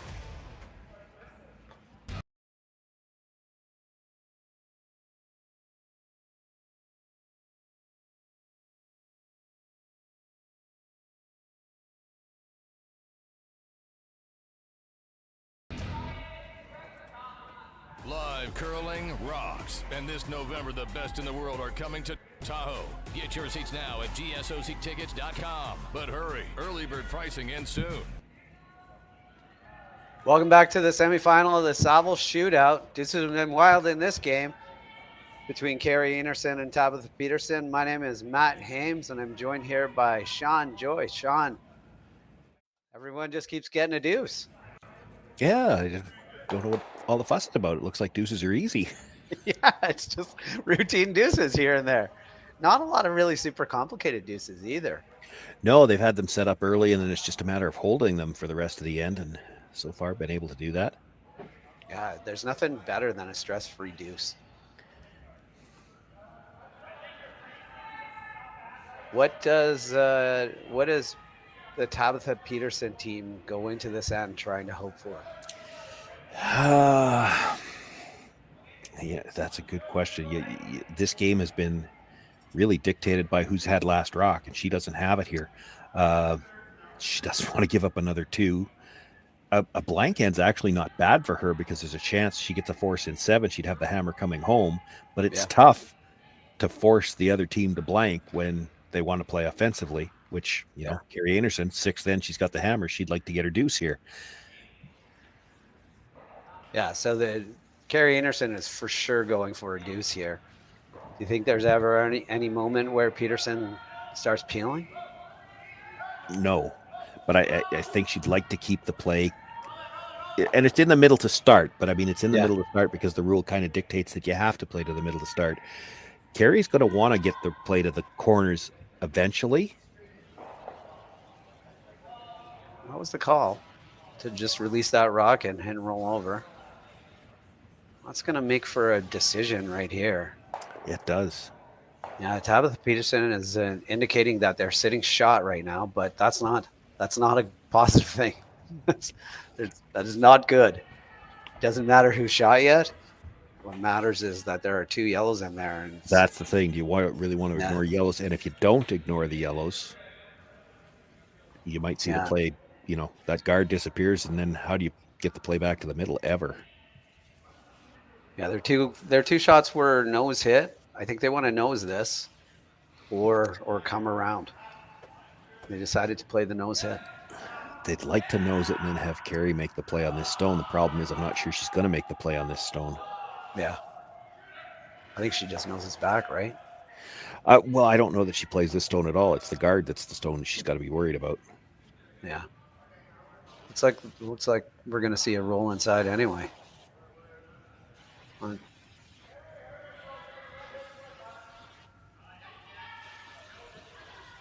Yeah, I think you just run this. Straight back on the guard might get all 3 reds. Yeah, certainly get certainly might get them moving for sure. Little roll to the center line. I don't even think she has to roll. It's pretty close to dead on the nose. It's pretty close. I think it's just a tiny bit under. She'll take just the double on the 2 reds here, though. Bonus if you get the third one moving. Looks a little out there. Well, you might have to get the double on the back one. It's not a bad result. No, it's not bad. Got rid of the guard. It's the same as if they had left the guard or the hit and roll out there. Yeah, yeah. And she just peeled the center guard. I mean, the guard was the problem rock. So at this point in time for Tabitha Peterson, it's kind of the same as last time, but not quite. She's trying to hold 3 in the rings for as long as possible just to get the force. Yeah. If she rolls this 2 rocks, it might set up a triple. And you know that they're going to take it on. Yeah.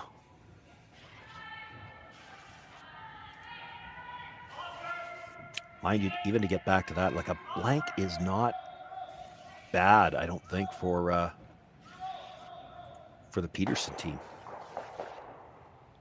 Well, there's the couple of rocks that needed to roll. Third of a rock here. I think you just play the hit and roll. That's what Kerri's looking at. Kerri really doesn't want to blank descent. Right. Yeah. But she's already risk-free. There's nothing in the center. So now can she set up a deuce without any guards? Well, the way to do that, hit and roll to the corner freeze. Yep.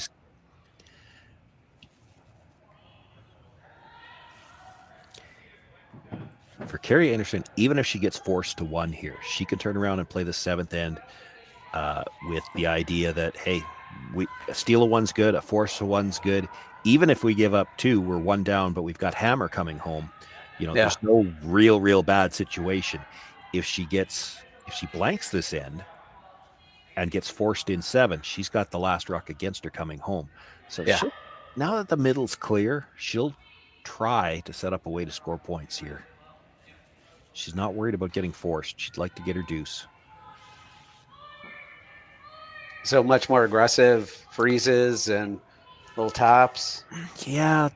Hit and roll. I mean, there's a couple of rocks behind the tee line, so hit and roll in front of something.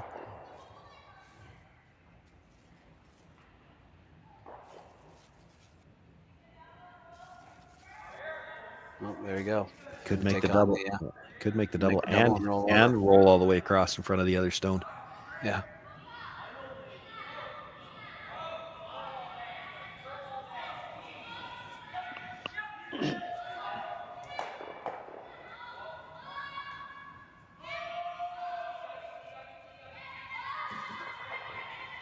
Big weight coming. Trying to hit 7/8 and roll across. Does not look. Oh, that's going to be it's going to be third shot. Yeah. But I don't know. There aren't too many good places to go. I think you still have to hit it. Well, yeah, and I mean, you're not stealing here, so do you really want to ignore a yellow stone? Yeah. There's no way to put it on the scoreboard if you put it in the back corner. That's true.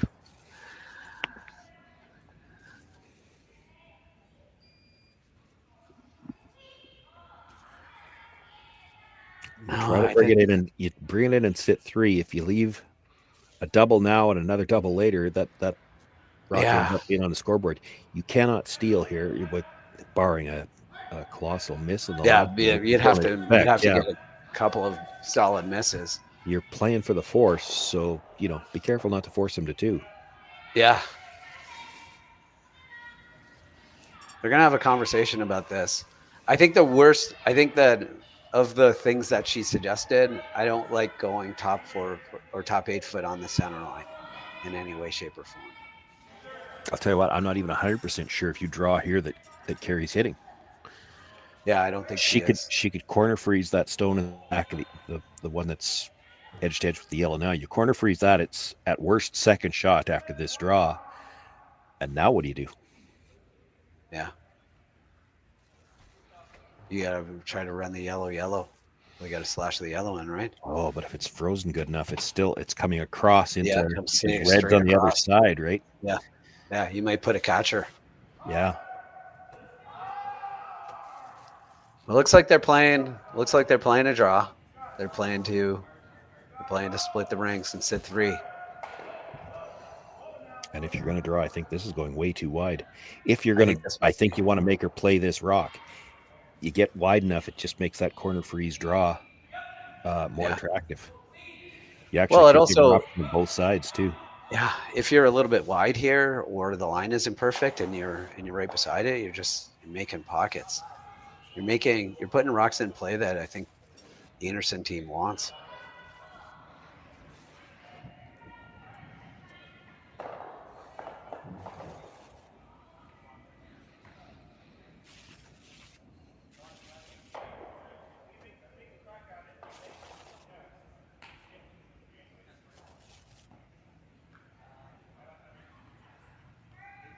She's just hitting this.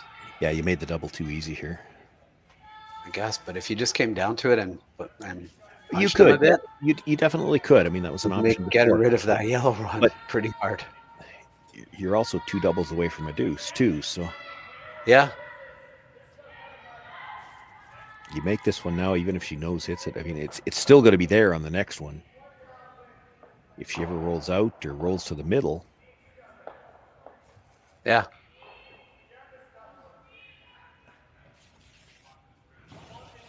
Nose hit, and then you've got a shot at it. Yeah, true. You could do it. You could look at getting it that way too. I think the key to this shot, I guess you have to nose it if you can roll a hair inside. Maybe it's not bad. But then, does Kerri ever just play the freeze on this? Well, on the one that she's about to hit, it's going to be high enough up in the rings. I don't know that she can get shot off. But second have to get shot. No, you don't. But second's a little bit easier on the other side, because on this side there's the rock that's on the other side. She can't get at it from the intern side because that yellow's in the way, right? So you get corner freeze on the center line side, and then if she jams it, it's spinning towards the middle.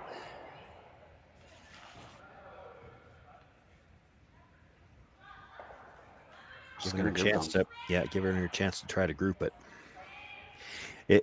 Go back to what you were talking about. If you freeze on this stone that was just delivered now, she could try to blast it out. Now she's probably going to lose her shooter if she does that, but it could be a double back on the other side. Well, yeah, if you froze on the center line side, well, if you freeze, you have to nose it. Yeah, I still think. And then that could leave you a double back. If you're maybe. This isn't bad either. There's again. If she was ever freezing, I don't think that's the one she was freezing. I think it was the other side, because it's the yellow one kind of acts as a corner guard over there too. But this is the shot, which she's left her shot to try to group those rocks. Yep. Even nose hit, honestly. Even a nose hit isn't the worst thing in the world here. Yeah, I know what you're thinking. The other side of that, though, is if it's across the house double for the last one for 2, do you play that when there's a risk that, if you don't catch the second stone at all, it's a steal, right? You'd like to, if they're close together, she's playing it for sure. But if it's a lot of separation, she might have to just be sure she's. So these rocks are pretty much dead even right now. Maybe the yellow rock might be just a hair behind. I think there's. So if she noses it, I'm not sure that there's a double anyway.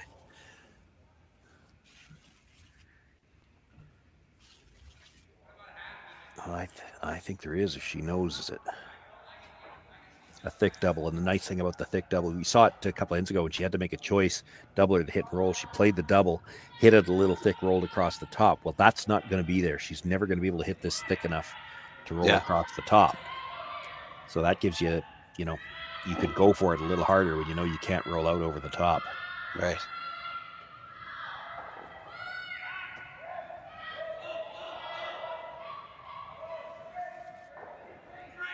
Pretty good shot. Yeah, that's enough of a roll. I don't think there's any chance for double now. No, just a nose hit for 1. Well, at the beginning of the end, we said, what does Peterson want? And this is what you said. So they got the force, it looks like, and Einarson's got to make this shot, obviously, but Last Rock here, nose hit for the first single of the game. Deuces may no longer be wild. Last rock of the sixth end for Kerri Einarson. Nose hit for one.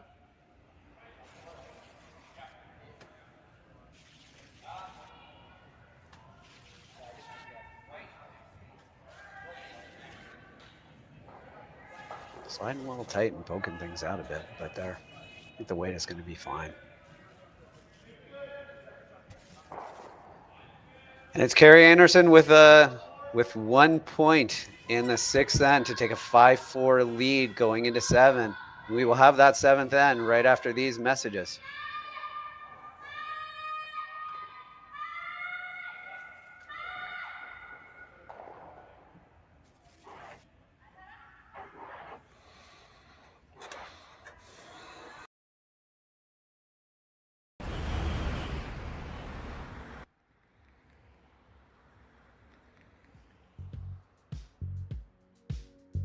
That's life. That's what all the people say. Hey guys, what can I get started for you today? Bananas away, regular? And I'll have the rip berry, but can I get vanilla oat milk and I'll add spinach and ginger? And can I substitute the raspberries for strawberries? Also add the chia and hemp seed, and definitely have the power booster and the collagen booster. And can I get that blended twice? Wow. For Alicia, custom chaos? One of a kind. You're one of a kind. Blister juice, freshly made your way.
Welcome back to the semifinal of the Saville Shootout between Kerri Einarson and Tabitha Peterson.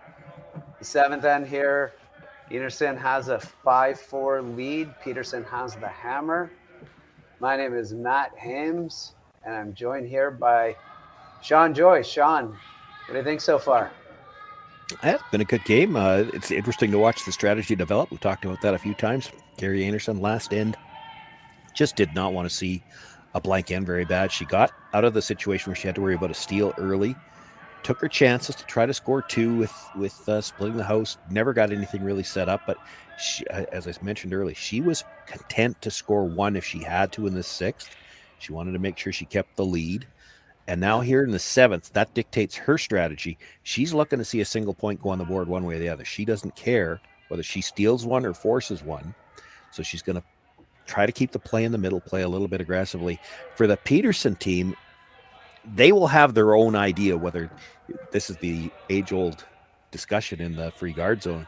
Would you rather be, coming home, would you rather be one up without last rock or one down with? And they will know what their preference is. And because of that, they'll have an idea, there's going to come a point in this end somewhere probably in the second stones where they have to make a decision. Are we trying to score two here or are we trying to blank? Yeah. And how they would prefer to come home is what's going to make that decision for them.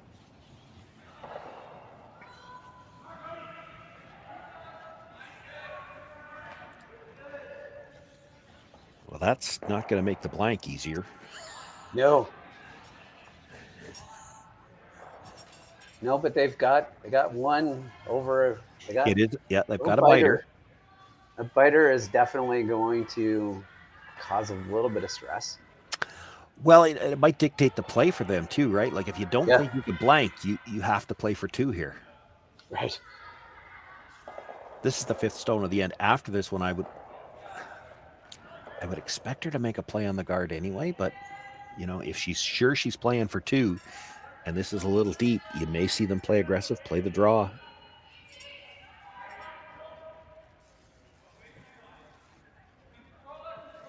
Not laying too many brushes to this. It's got a lot of rim, which means that it's going to be behind the tee.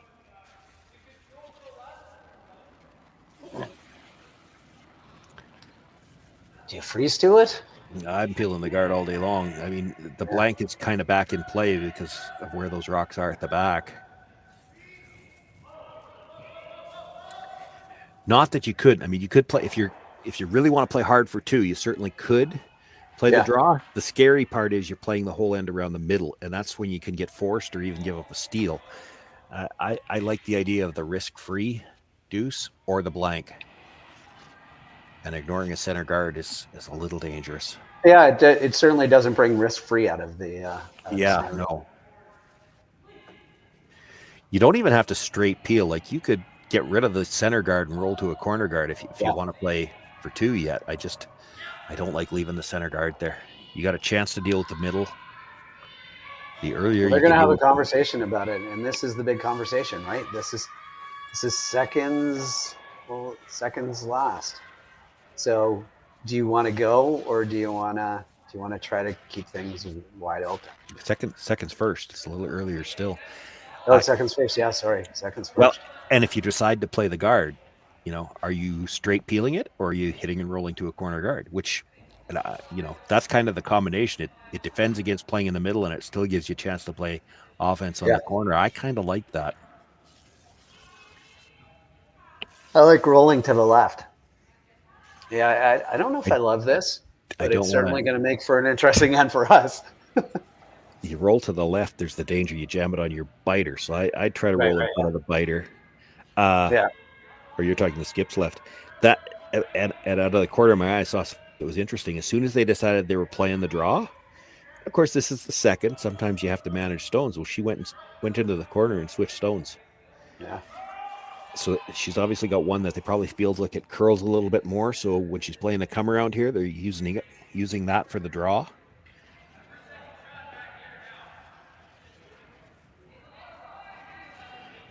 It's gotten to the point with these top teams where that is such a skill to identify. It used to be if you had one stone that was a little different, you got rid of it. Now they try to manage those because you'll use one for a hit, one for a draw. This is definitely heavy.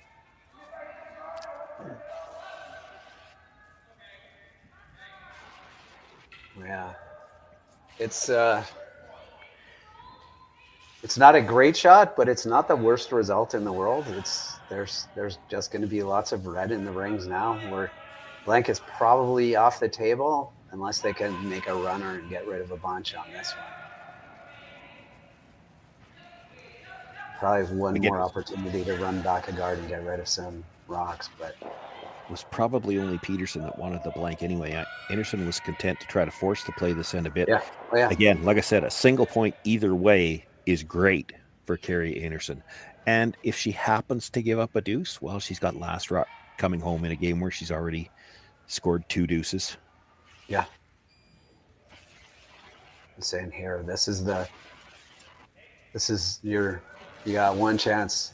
You can get a bunch of rocks moving here. You're probably going to have to play this runner.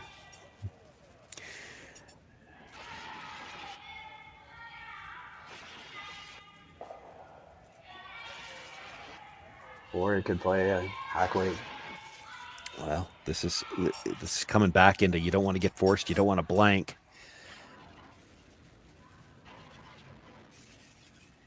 You make this hit, even if you don't catch the back one, you got to keep your shooter somewhere in the 8-foot. At some point in time, there gets to be too many reds there, and Kerri Einarson stops ignoring them all, and then you get a chance to make an aggressive shot of your own.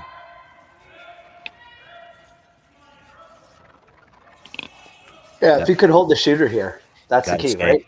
Yeah, ideally for shot rock, but anywhere out on the wings is good. You might jam that. You might lose your biter.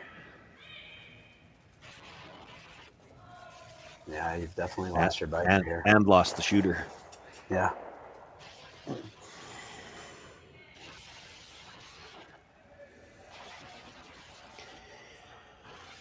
See if the lefty out turn can get this a little bit more buried.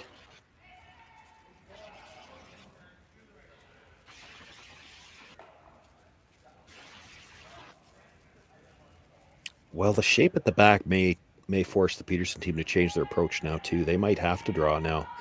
Yeah, I think so. I think there's just no chance at any kind of blank.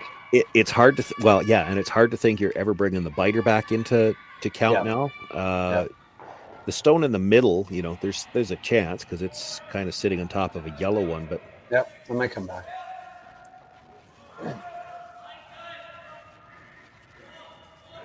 It's actually second shot, I think. It is right now. Shot. Yeah. Not easy to get at shot rock without changing that though. Yeah. She's contemplating the guard again. Oh, I thought she was contemplating the yellow pretty much straight back. Because you got two ways that it could work out good for you. Straight back, you catch the yellow at the back of the 8-foot, make the double that way, and leave your shooter in a really good spot. Or if you just overcurl it a sliver, it's yellow onto red onto yellow. You get a couple of yellows out and you leave your shooter maybe partly undercover, you'd be sitting second and third. Well, they're playing the out turn, come around. I think this is fine. You're at that point in the end where you definitely can't be looking for a blank now. You have to try to score 2, and maybe you have to be aggressive now. It's time to draw. You really want to get down to the back one here, because if you're T line, you're gonna leave a little tap. You're gonna leave a little run on the top yellow. Yeah, I know what you mean. I don't know if you want to be that deep though. You're with last rock. You come behind the T line, behind a center guard. You've really shrunk the rings. Yeah. And that's what they're playing for. I'm just saying. I'd have been tempted to let her play the angle tap, and then that should open up the middle too. Yeah. Now Kerri follows it down, fouls last shot, and not only you're trying to score 2, but both of those rocks that are going to score, if you're going to get your 2, you're going to have to be biting the button, and you can't see the button. Yeah.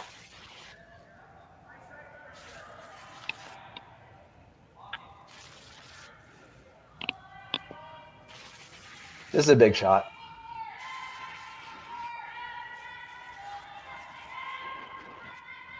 Mine looks pretty good. I want to be on it. Mine's good now. Just wait. And get inside even a bit. Yeah, that's pretty good, because now even the run back on the yellow, it's hard to get the 2 yellows out of there. Right. It's not going anywhere. No. You're going to try to score by covering the pin on both sides for your deuce. Well, and the first one's the harder one. You talked about trying to follow the lefty, and of course, it's the intern for most curlers that curl more. So that was Val's intern. I always remember when you start talking about lefty and righty, it's going back quite a few years. It was Richard Hart playing third for Glenn Howard at the Briar, and they were laughing about it at one point in time, because Richard, again, back to managing stones too. Richard had one rock that curled a little bit more. They played an intern draw at one point in time with Richard, the left-hander, with his rock that curled a little more. And when Richard came down, Glenn was just laughing to him. He said, "That's almost like cheating," because they figured there wasn't a right-hander on the sheet that could follow that shot. He had a lefty's intern with the curling stone, and he got buried around a rock into a spot that the right-handers there wasn't a chance they could follow it. He can do some magical things with the rock. I watched that a lot. That was probably one of the first teams that I can remember that actually they were one of the teams that they didn't necessarily kick the curling stone down to the lead. They would use it as a weapon. Yeah. Russ and Glenn did that too. So kind of always knew. Tried to identify those rocks and use them as weapons. Yeah, it's not just punt it to the lead. Just that's a weapon, especially if the speed's close. It's one thing if it curls a lot more, but the weight's different. That's a little harder to manage. But if the weight's close and it just curls more, that's you see so many teams. It's such a powerful skill to identify that now because that's a weapon. Yeah. Well, we're trying to just put this right on top. It's got a curl. Pretty good. It's a good spot. Yeah, she would have liked it to curl just a hair more. There's probably room for, if Val could throw again, she could get to the inside of that. Yeah, right. We'll see if a right-hander can. Like, that's the difference. I mean, they haven't scared the guard yet. No. Like, everybody's been getting by the guard by a lot. If she could just get to the nose of this, yeah, it's going to be a struggle. Although, Tabitha's got the intern edge of the button there's room there. There's lots of room for the deuce. Oh, yeah, there's lots of be room. at least 3 inches. At least 3 inches. But if she gets to the inside of the nose here where she shot rock, there's going to be less than 3 inches. And I don't. Right, yeah, if she can get to the inside here. She could get the same angle on the one that was just thrown that Val got on the one at the back. Yeah. Or it doesn't even need to be quite that pronounced, but close. Because then again, the angle, the run-in on the yellow, the angle's not going to be any good. Well, they're going hard to make it curl. No, this is close. Closer to the guard. Is she going to get by the one in the 12-foot? It's a good shot. That is a Real really good shot. I think she's got shot rock, too. Even if she's not shot rock, that might take away the possibility of the couple of inches that you had on the intern draw. Maybe not. Well, and the yellow tap back at the 12-foot is still dangerous, even if really, really super dangerous now. Like you can't play it, and it's dangerous to leave it too. Like, yeah. I don't think it does it. I mean, I guess it does matter. His shot. Ew. Don't you have to play the intern right now? I don't think you can. Like, you play the intern here, you make it perfect. Kerri plays the little run back, and you might not be able to score at all. Well, but it matters who's shot. If you think you're shot, then you guard it. Well, guard what though? That's the problem. Guard the run back, right? And then leave her that out turn again. And she's got the same shot. I almost right, but if it bounces out a tiny bit, you might get something good out of it. Jerry's too worried about being this smartass about the letter S. I need him to get my telestrator. If you could put it just a little higher than that, I think you want to get it around the guard, around the long guard, around that stone at the top of the 12-foot. Take away the same shot and take away the run back all at the same time. So put it full 8-foot. Right. All you need is a sliver behind that yellow one. Yeah. That's all predicated though on red being shot. If yellow is shot, that doesn't do you any good because now you might not have a shot with your last one either. So basically you're talking about I need to know who shot. Yeah. Yeah, I know who shot, but assume if red is shot, then the best shot is come around that high guard. I think buried behind that high guard and just past the other one to take away the tap. To take away both shots, the tap, yellow and onto the. Nice try, Rory, but I think you're going to have to zoom in closer. That's really close. That's really close. It looks like red to me, but it's. I've gone back and forth already a couple of times, and I've said this before this weekend, and others, to be honest. I always find there's a bit of an optical illusion when you've got a yellow rock on a yellow ring or a red rock on a red ring. I find it distorts your view a little bit. They're going to call timeout, but coach can't walk out there and tell you who's shot. So, So if yellow's shot though, if yellow is shot, then what do you play? Then don't you have to play the intern?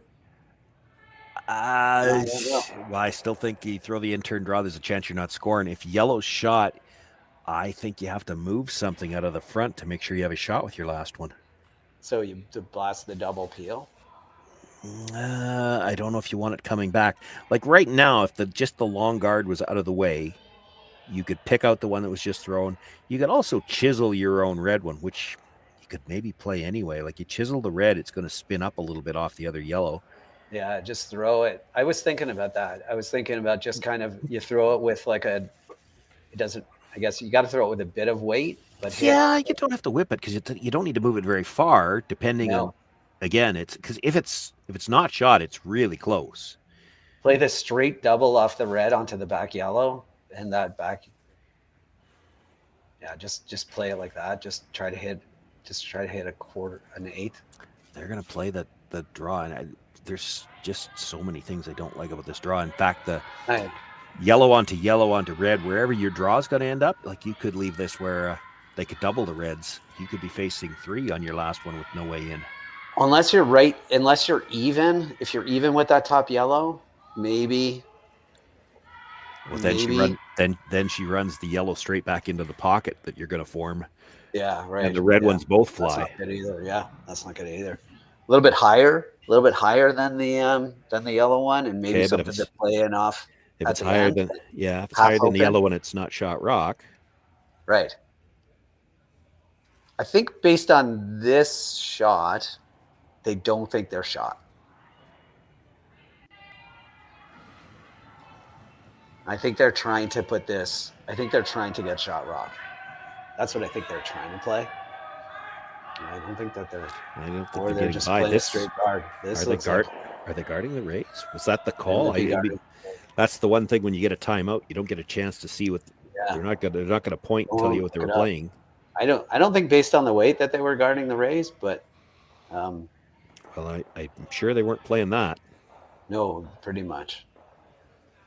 I don't think anybody's sure who shot rock. There's just been too many people looking at it. And are they close enough to hit half of that top red now and still drive it back in? Like, yes. Do they still play that? Because they drag a little bit.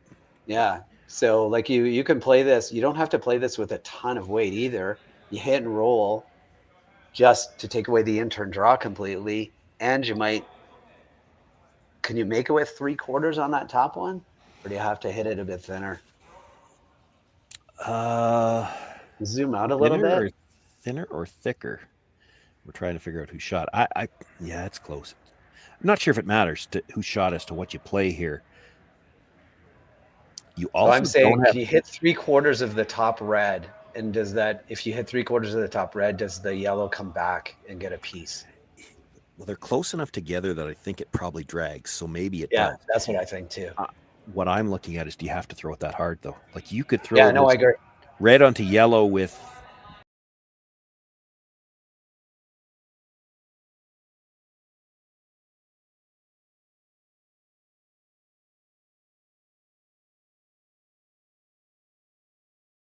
Well, because your shooter is going to roll over anyway a bit, right?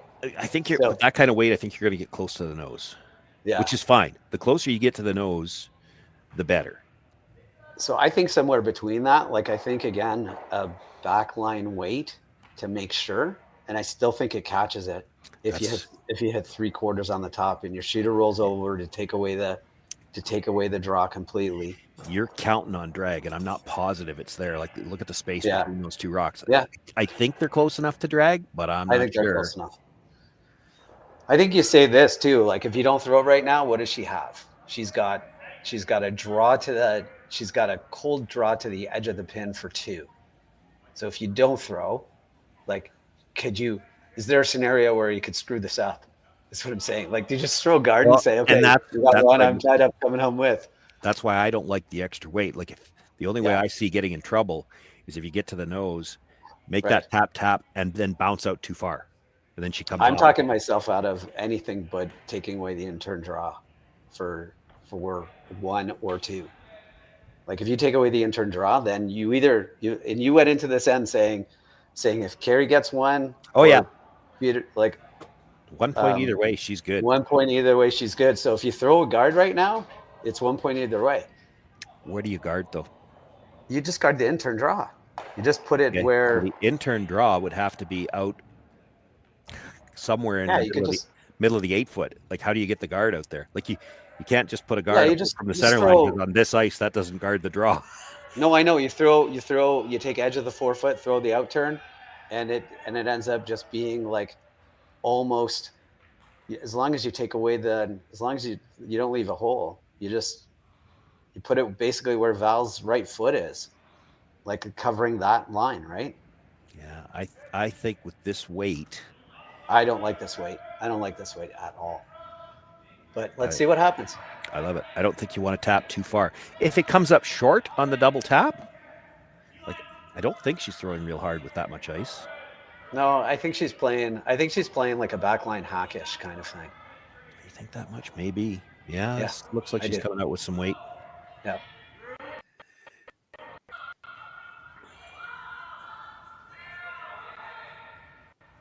It's got a curl.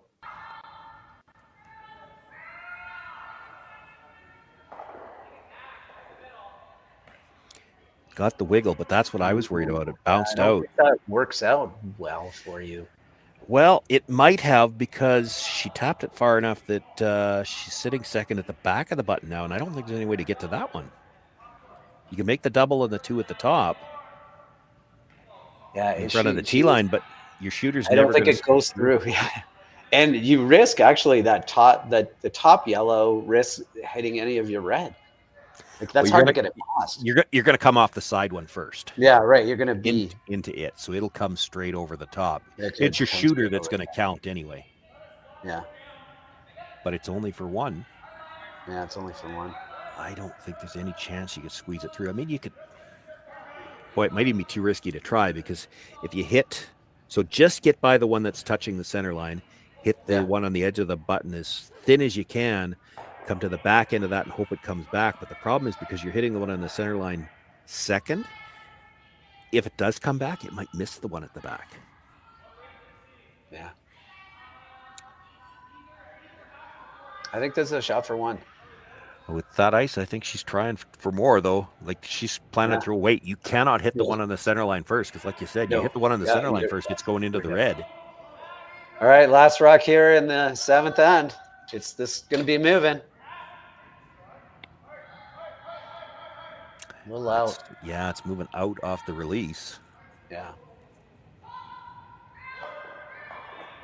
Boy, they carved it. Yeah. That was what I was worried about. That was the danger. It spilled the other way off the second stone, and it's a steal of 2. Steal of 2 here in the 7th end. Big steal of 2. That was a lot of fun. And we're going to be back with the 8th end after these messages.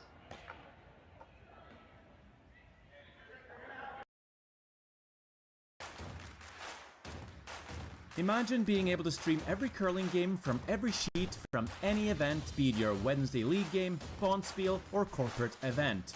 Curling Stadium offers an all-inclusive streaming solution featuring high-quality cameras, ease of use, great reliability, and minimal installation. Offering your sponsors customizable ad space on your streamed curling games, and being able to sell video packages to your corporate events for increased revenue. With Curling Stadium, you can stream to any device, be it your mobile phone, tablet, or computer. Push the feed to your desired platform, be it Facebook, YouTube, or any other social media. Curling Stadium is simply the way forward. Where it's commonplace in other sports to televise every game, we want to do the same. Curling is a global sport, and it's time it gets the coverage it needs. Make your curling club the next Curling Stadium. The rock faces around Lake Tahoe are legendary. But this fall, new ones will emerge in the Tahoe If the Basin. rock's a little farther back, and more. then she could come off the back of the second one, and then it comes more straight back, and then there's a shot. But it just wasn't. Stars on Earth unite for 6 days of incredible curling, celebrity appearances, and après curl parties you won't want to miss. Needed. Get your tickets at theGrandSlamOfCurling.com. Let's rock. Oh, we're going to see a lot of those. Still, I carry through. All right, welcome back to the 8th end of the semifinal of the Saville Shootout. Maybe we're not going to see anything. Between Kerri Einarson and Tabitha Peterson.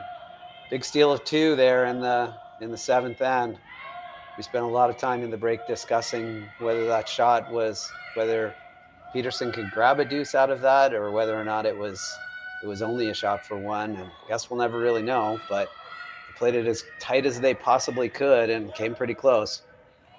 Now they got to grab a 3 to force an extra. So Matt Hames here with Sean Joyce. Sean, lots of conversations about that last end. It was a really fun end and lots of execution until the very end.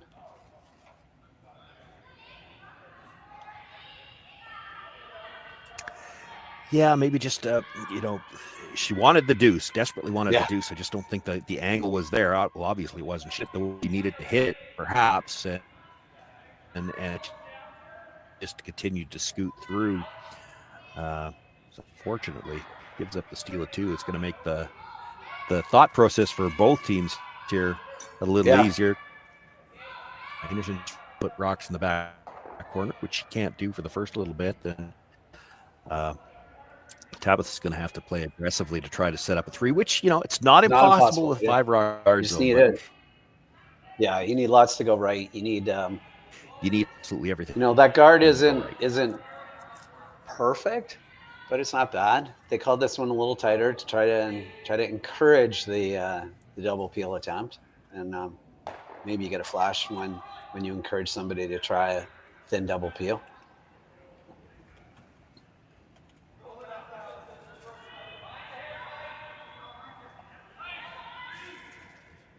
Never really sure where to go with this rock. Einarson's deciding to just try to choke off the higher guard here. Come around, be wide open, top 8 foot.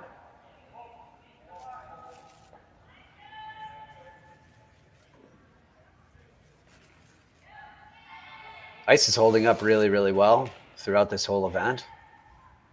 Really great ice makers.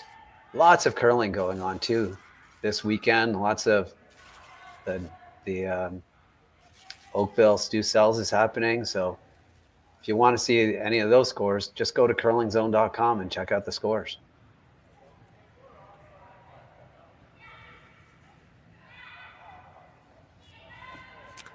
So with that being the stone of the end, now we'll see the hits start. Yeah.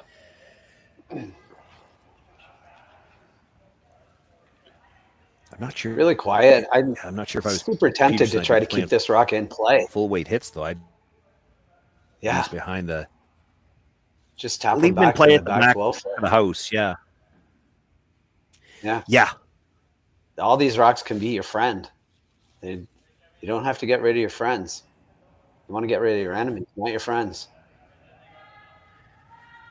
I think this is a little bit too strong of weight. You don't need to make this rock go away.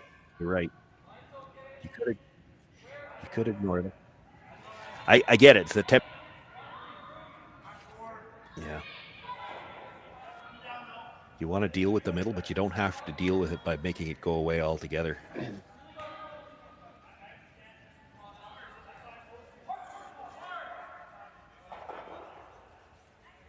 Yeah.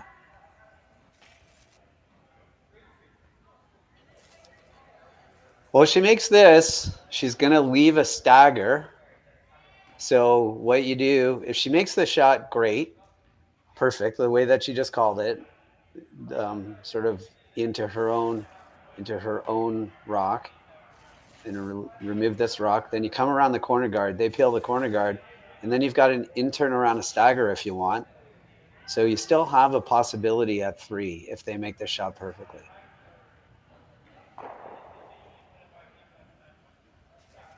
Still have that chance. Come around this corner guard, right where she tapped it. They peel the corner guard, and then you can come around this out. You can come around this out-turn stagger to the back 12 foot. Yeah.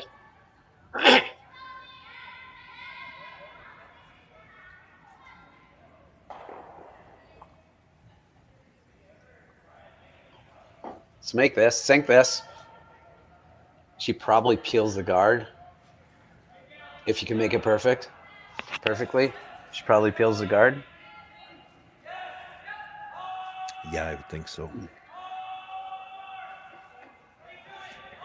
And then you can come around the other guard if you want. Oh, that's not. It's not the end of the world because the double peel is probably coming into the yellows, right? Yeah, I don't think you can double peel here, so it's not the end of the world, but you are running out of rocks. There's nothing really good on those. I know there's 2 of them. I'd be tempted to peel the other side. Peel the It long one doesn't on the look other like side it, and have yeah. your shooter come into those. Yeah. Like everything is so grouped on that side right now. The angle on the reds comes into the yellows, and that's maybe what she doesn't like. So you peel just one of them.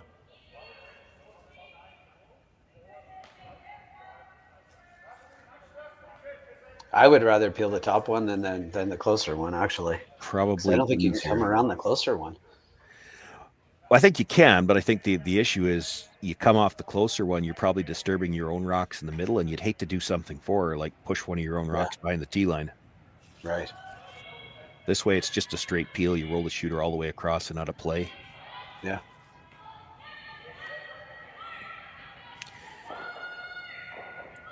You end up disturbing your own rocks anyway, and that's not good. You've left an No, overlap. that's not I mean, good.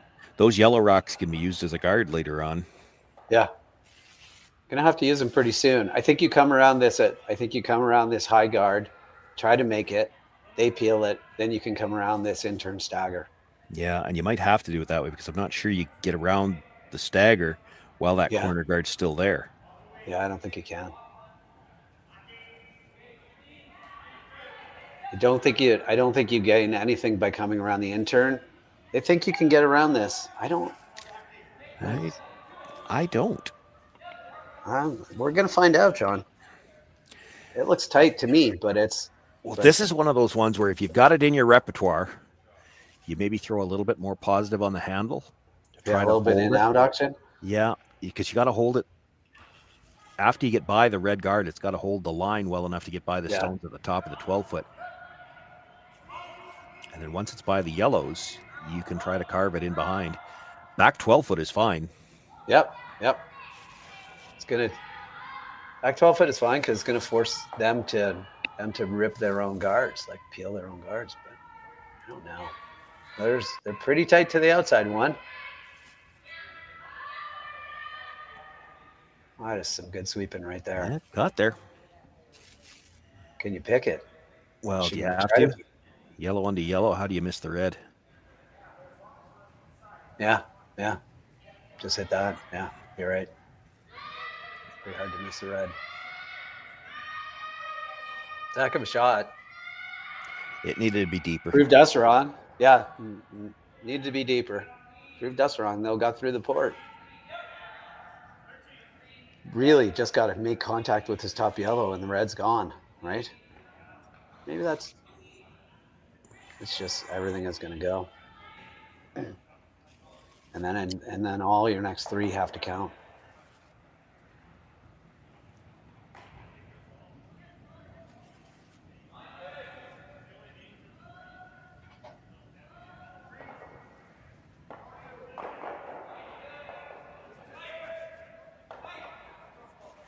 All right. Well, got to make some rocks count now. Yeah. And that's not the way to do it, I don't think. She's not taking enough time to look at this. I think you got to try to come around that yellow that's in the 8-foot. Yeah, I agree, because that's where your two guards are. Yeah, exactly. Like you make this, she's just going to peel the red guard, and then she's got an open hit on her last one. Yeah. You need to get behind two guards right here. Yeah, and you do have it. I mean, she left you a chance with that rock in the 8-foot. You come around that, she can't peel both guards that are in front of it. Yeah.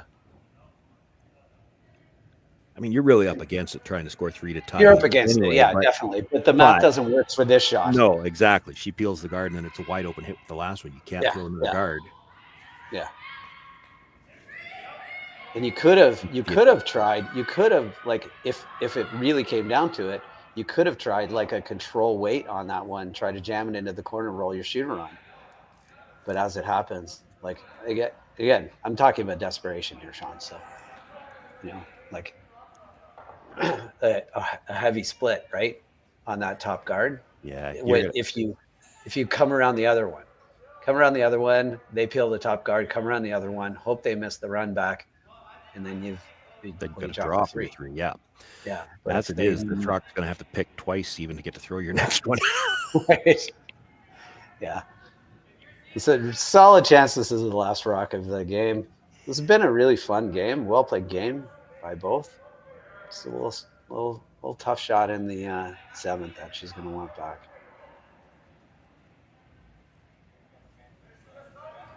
Kerri Einarson here, just peel, wait, try to make this rock go away, and move on to the finals.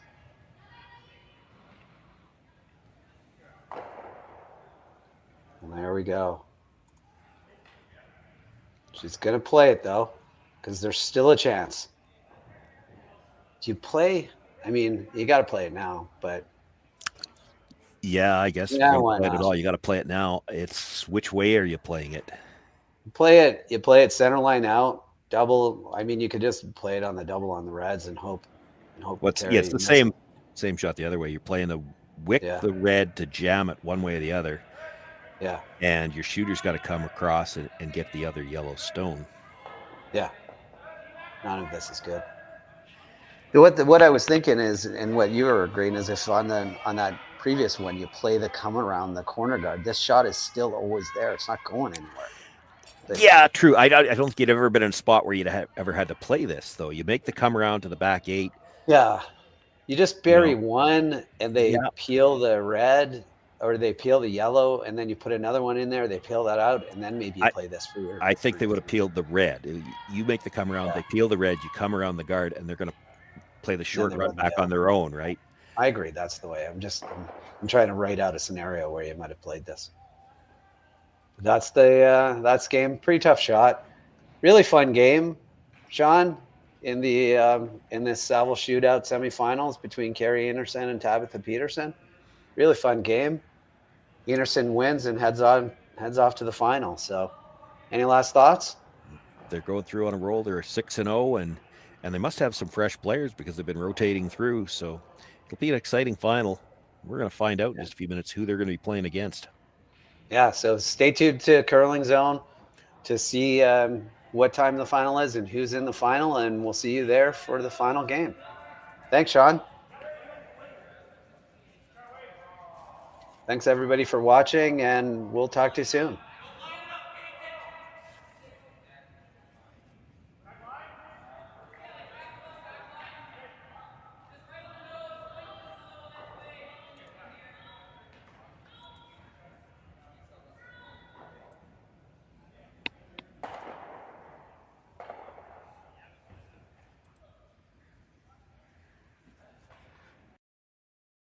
Live curling rocks. And this November, the best in the world are coming to Tahoe. Get your seats now at GSOCtickets.com. But hurry, early bird pricing ends soon.